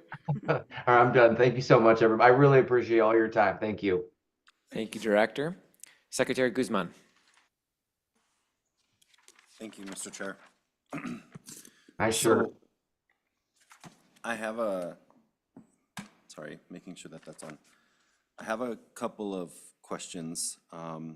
One came from a constituent, so I don't need an answer right now, but something to consider, or I know it was touched on briefly, but there's no mention of it in the report, and I was waiting to hear the presentation. Trolley buses, I'm gonna leave it there. I don't need to know anything more about it, but are we including that in looking at these different technologies? I do have a more important and pressing question. In terms of facilities approach, a facilities first approach, I'm pleased to hear that you're considering putting more facilities in. In your comparative studies, you're looking at service areas that would fit entirely within sub-districts of our regional transportation district. And so would we consider, instead of a spoke and wheel approach where everything is housed in just one area, potentially building facilities to service smaller areas within the RTD? I'll stop there. No, I appreciate the question. Actually, a lot of our service delivery model is predicated on that right now. If you take a look at our current facilities, they are geographically located, but I will say that they were geographically located based upon service that was delivered years ago, and it's part of the reason why we want to look at our service delivery more holistically. But like our Platte is more central to Denver. We have a facility in Boulder. We have one in Longmont. We have a Commerce City. We have an Inglewood. So we actually have facilities that were designed to try to minimize impact and to deliver services where they were at the time. But as we start looking at this more holistically, again, we need to look at how we're delivering our services down the road. I asked that for a couple of questions. One, I heard loud and clear what GM CEO Johnson said about really using the system optimization plan to create a plan that services where people need to go.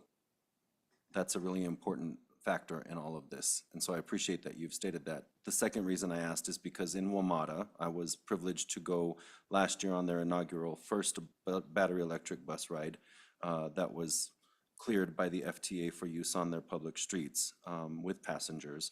But the conversation on the bus was, oh, we have to build 2 fleet centers because our batteries are dying, and we don't want to have to use a diesel truck to come and pull this back to the main center. So if we can strategically place a facility here in these houses that doesn't look like anything but houses, and over here in this area, this is DC, it's weird, whatever. That was part of what they were going through in their transition problems that they were facing and their challenges that they were overcoming. And so taking the facilities approach first is really important to me. If I may go back to your first question, as you talk about trackless trolleys, trolley coaches, or trolleys, as you indicated, that's highly unlikely here in reference to the investment in infrastructure, recognizing the city and county of San Francisco has been running trolley coaches for 100+ years. We look at Boston, who has been running them probably just. Look at Seattle, for all intents and purposes, the infrastructure with overhead wires and things of the like, that would not be a sound investment, especially in this region. And not to speak of, unlike the other areas that I just called out, the city and county of the city and county of San Francisco is 49 square miles. They have auspices. SFMTA, for all intents and purposes, is the DOT in the city. As we look at Seattle, King County is just that. It's within King County, within the greater Seattle region. So I address that. Thank you. Mr. Chair.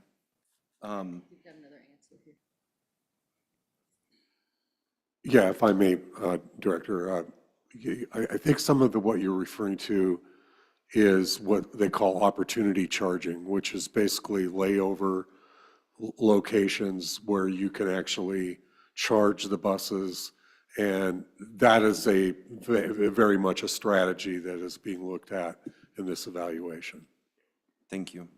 The commitment to respecting Mother Earth, thinking in a 7 generations manner, what will benefit my grandchildren's grandchildren, and closing the cycles, right? The first thing that I saw on your slides when I opened it was, we're not really reducing any kind of emissions. We're just pushing it down the line. We're taking, and we still haven't figured out a way to put back. And so I am deeply concerned that until we resolve the issue with our energy providers on how we create renewable energy that is sustainable, that doesn't just take coal and burn it and put it into the atmosphere, that just because a bus doesn't give off pollutants or GHGs, we're still faced with the same problem. All we're doing currently is pushing it out of the RTD to the area where those fuels are burned to create the energy that we need. I bring it up because I brought it up before, so I'm gonna bring it up again. Sustainability needs to be something that we need to consider in all of this. What gave me hope on your presentation was that you did include photovoltaic sources of energy that are more localized and specialized to it, something that I have considered and have been reprimanded for bringing up, but I'm going to bring it up again because I think it's important. We need to close those circles, and anything we can do to close those circles is really important. So thank you for that, but also for the public and the people listening, or who may listen to this later, that is still a concern. Jumping to any of these sources is going to have unintended consequences later down the line if we do not close the cycle. Thank you for those comments. How do we do that with some of these other technologies? I guess would be my question, and I don't need an immediate answer with it, but whether it's burning coal to provide electricity or using compressed natural gases, you know, what are the ramifications of doing that and storing it? Looking at the facilities and having to build all of this infrastructure, that's going to create its own set of issues, but it still doesn't close that loop, and that's what I'm looking for. Before I'll even consider telling you what kind of technology I think we should go for. If I don't understand that piece, it's for naught, because I'm gonna not know what to do with it.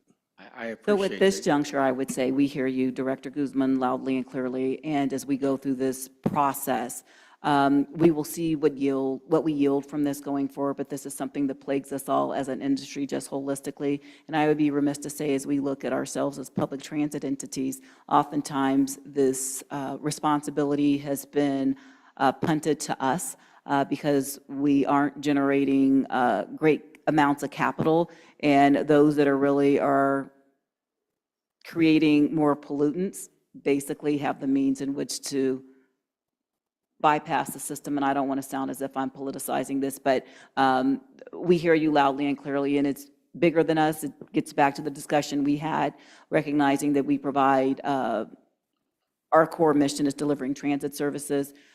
We are not basically mitigating all the plague American society in the same vein. Thank you. I also want to just mention the workforce training was something that was a learned lesson, but also just as important to all of this other work, because I don't know how we would maintain a working fleet anyway if we didn't have our frontline workers and not, and beyond the frontline workers, the behind of house frontline workers that keep things moving every day. So whatever comes out of these recommendations, my takeaways from this were how we're going to use our land and facilities, and do we need to create situations there, but also the workforce training that is going to be required as a beginning step to any of this, because we may not, and I don't know, but my supposition would be as fast as technology is training, we may not have what we need right now. That doesn't mean that we don't have employees that are highly capable and ready to do those types of changes and learnings. So I think that's something that we do need to consider in all of this transition. So thank you for pointing that out. If I may, Mr. Chair, I want to say, as it relates to workforce training, I want to go on record saying that we are highly committed to training our workforce. When you think about someone who's worked at this agency tirelessly, we are not throwing them out with the bathwater. We have to ensure that we're investing in those individuals. And as we look at discretionary grant programs, there are different elements that are factored in because we have to focus on the people power behind that. And there are entities at the national level, including, the National Transit Work, it escapes me. It's an entity that's directly involved in this, and I have had the opportunity to engage with them. There's NTI, and even as we talk about AC Transit, as Director Tisdale broached, with their academy that's been leveraged going forward. And it's just more than the frontline operators as well, training them, as it relates to regenerative braking and how they used to feather the brakes is a whole different component. But then you are taking a diesel mechanic and teaching them or training them how to use electronic devices to diagnose the problem. But more or less, as we look at contracting and procurement, it runs the gamut with our trainers and everything. This would be a whole-scale approach in reference to changing our business model from an operational and administrative vantage point. Thank you. And if I would add to, I really appreciate the comments, because when we're looking at the workforce impacts, we aren't just looking at the training impacts, we're also looking at the people power itself. So like Director Whitmore alluded to, if you were to go to a full-scale battery electric bus without any type of mitigation whatsoever, I mean, realistically, you're talking about almost a 2-to-1 replacement. That would mean that we would have to have significant increases in our operator ranks, our service cleaning ranks, our general repair ranks. So we're trying to minimize those impacts through these plans, but the training component itself, depending upon the technology, can be significant. And then when we start talking about that again, even if we're adding hundreds of hours worth of training, that means I need more training. But that also means that I have to take people off the floor to train them, which means that I need more mechanics and other individuals just to supplement the time away from turning a wrench, so to speak. So it's a very complex issue. I appreciate your perspective on that. We have a very specialized component of this that we're focusing on the people power. Our Chief People Officer has been directly involved in that and has probably had some sticker shock as she's looked at some of the numbers and information we received. But I'm very, very cognizant of the issues you bring, and I appreciate that. Thank you. We've got two directors' hands raised. I'll go back online to first Vice Chair Catlin.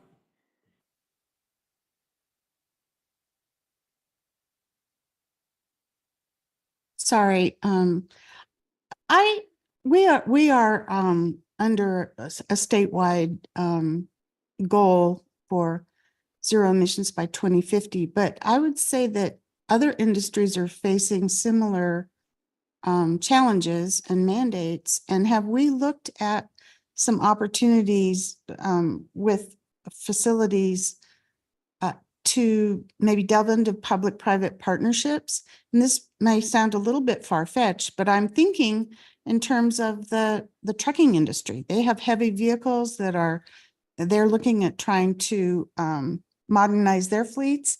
And would there be some opportunities for some public-private partnerships by way of the facilities so that the private sector and RTD and perhaps other local government entities could take advantage of leveraging resources to provide some of those facilities rather than just siloing facilities exclusively for RTD's use? Just a thought. You don't have to answer it right now, but I just was positing that as a perhaps an opportunity to look into. Thank you. Thank you, First Vice Chair. Director Whitmore, please. Thank you, Mr. Chair. Just a couple of added comments to Director Guzman's mentions. After spending 38 years in the electric utility industry, just want to reiterate how strong the commitments, mandates, statutes, guidelines, recommendations, a whole plethora of activities have been in the generation field for electricity. There will never be another coal plant built in Colorado. They're all going to be gone by 2030, if not before that. Xcel Energy has been the leading producer of electricity through wind for many, many years. So we are, as an industry, under the same types of scrutiny that we are at RTD, and I think most have risen to the task. And 2 seats to my right, we have a renewable expert right here that can visit with you about all the exciting things that are happening. So it is happening in this state. We're a leader in the Western United States, if not all over the country. And it's not just the big guys, it's small co-ops and small municipal electricities that are doing a lot of those kind of factors. So it is happening in tandem with the goals for building envelopes and commercial industrial consumptions. And as Fred had mentioned, the emissions issues from office buildings and the residential market. I think we are in a trajectory that speaks well for us. Unfortunately, there's regions that aren't following quite the same expedited approach in our country, and certainly not in our world. But I just want to reiterate that there are partners out there that are doing, I think, good work. Thank you, Director. Thank you for your indulgence, Mr. Chair. Yeah, thank you, Director, for the comments. I'm not seeing other hands. I did have 2 questions. I'll keep them brief here. Back to the one-to-one replacement. The current bus fleet being 1,019 buses, but the system optimization plan calling for 563. And then looking at that one-to-one, would you mind just elaborating on that? Is quite a few unutilized buses, and wondering if you can just talk a little bit about, as we consider the transition, whether it's a one-to-one on that 1,019, or we're trying to forecast what we'll actually need out into the future. So thank you for the question, Chair Davidson. To clarify, the 539 vehicles that is in the system optimization plan is strictly what is needed for peak service itself. That doesn't include our spare ratio. So we do have a 20% spare ratio that is needed. We do have a fleet downsizing program that we review on an annual basis, and that we are considering as part of this study, though, too, what are our true needs. I do believe personally we're seeing that some of our system optimization plan vehicle needs were a little understated, so we're looking at those in depth, which is part of the reason why we're doing this on an annual basis itself, trying to make sure that we're right-sized when we look at this. So that is why the numbers are a little different, when we start talking about this. Thank you. If I can just, I'm sorry, this works sometimes. So just to add some context to what Mr. Worthen said, just for everyone's edification, when we talk about peak, and that's where we're, like, how many buses do we need to deploy in the morning where we have the optimal levels of service available. That goes back to the traditional model pre-COVID where you had AM and PM peak or the rush hours. And then more specifically, when he talks about spare ratios, just for your edification, FTA requires a 20% spare ratio. So we have to ensure we have those vehicles readily available. But since COVID, recognizing that most transit agencies basically weren't leveraging all of their vehicles due to the nature of the service reduction because people were basically sequestered, we exceed our spare ratio and do have an exemption from the Federal Transit Administration, as most other transit agencies do as well. So I just wanted to manage your expectations around those numbers to let you know there's a lot of variables. And so when you look at these numbers as they are today, it's not as if they were in February of 2020. Thank you. Thank you very much for the answers. And my last question is actually somewhat along the lines of what First Vice Chair Catlin was asking about. So speaking to the point of where the puck is going, to what extent does our valuation, as we're considering, particularly the next decade, what other industries are doing? So looking at, freight and agriculture and where there's going to be economies of scale and additional investment, from just a broader standpoint, is that influencing the way we're looking at where the puck may be in terms of technologies available to us?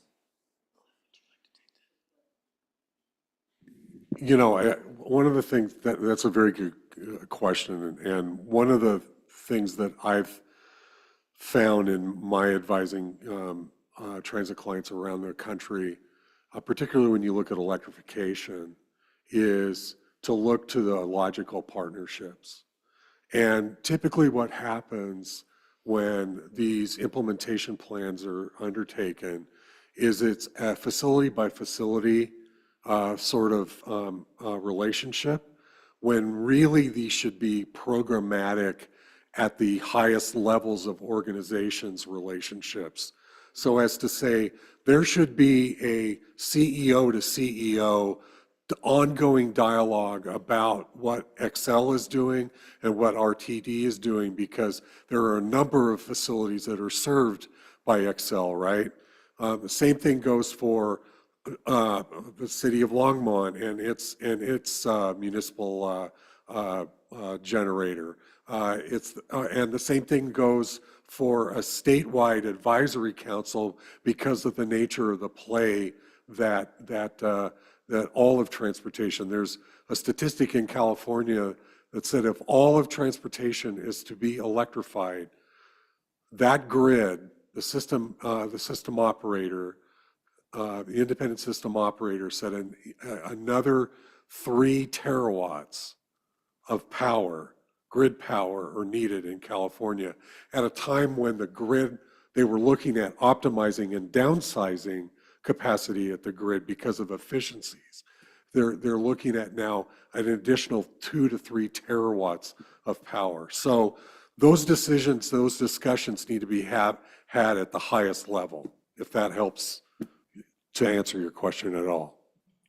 And it really depends on which fuel technology as well. I mean, we're speaking kind of solely to battery electric, but even, hydrogen, I don't know if any of you are aware, the federal government injected about $7 billion into these different hubs. Unfortunately, Colorado wasn't a part of one of those, but there's one in Texas and California, there's Arches.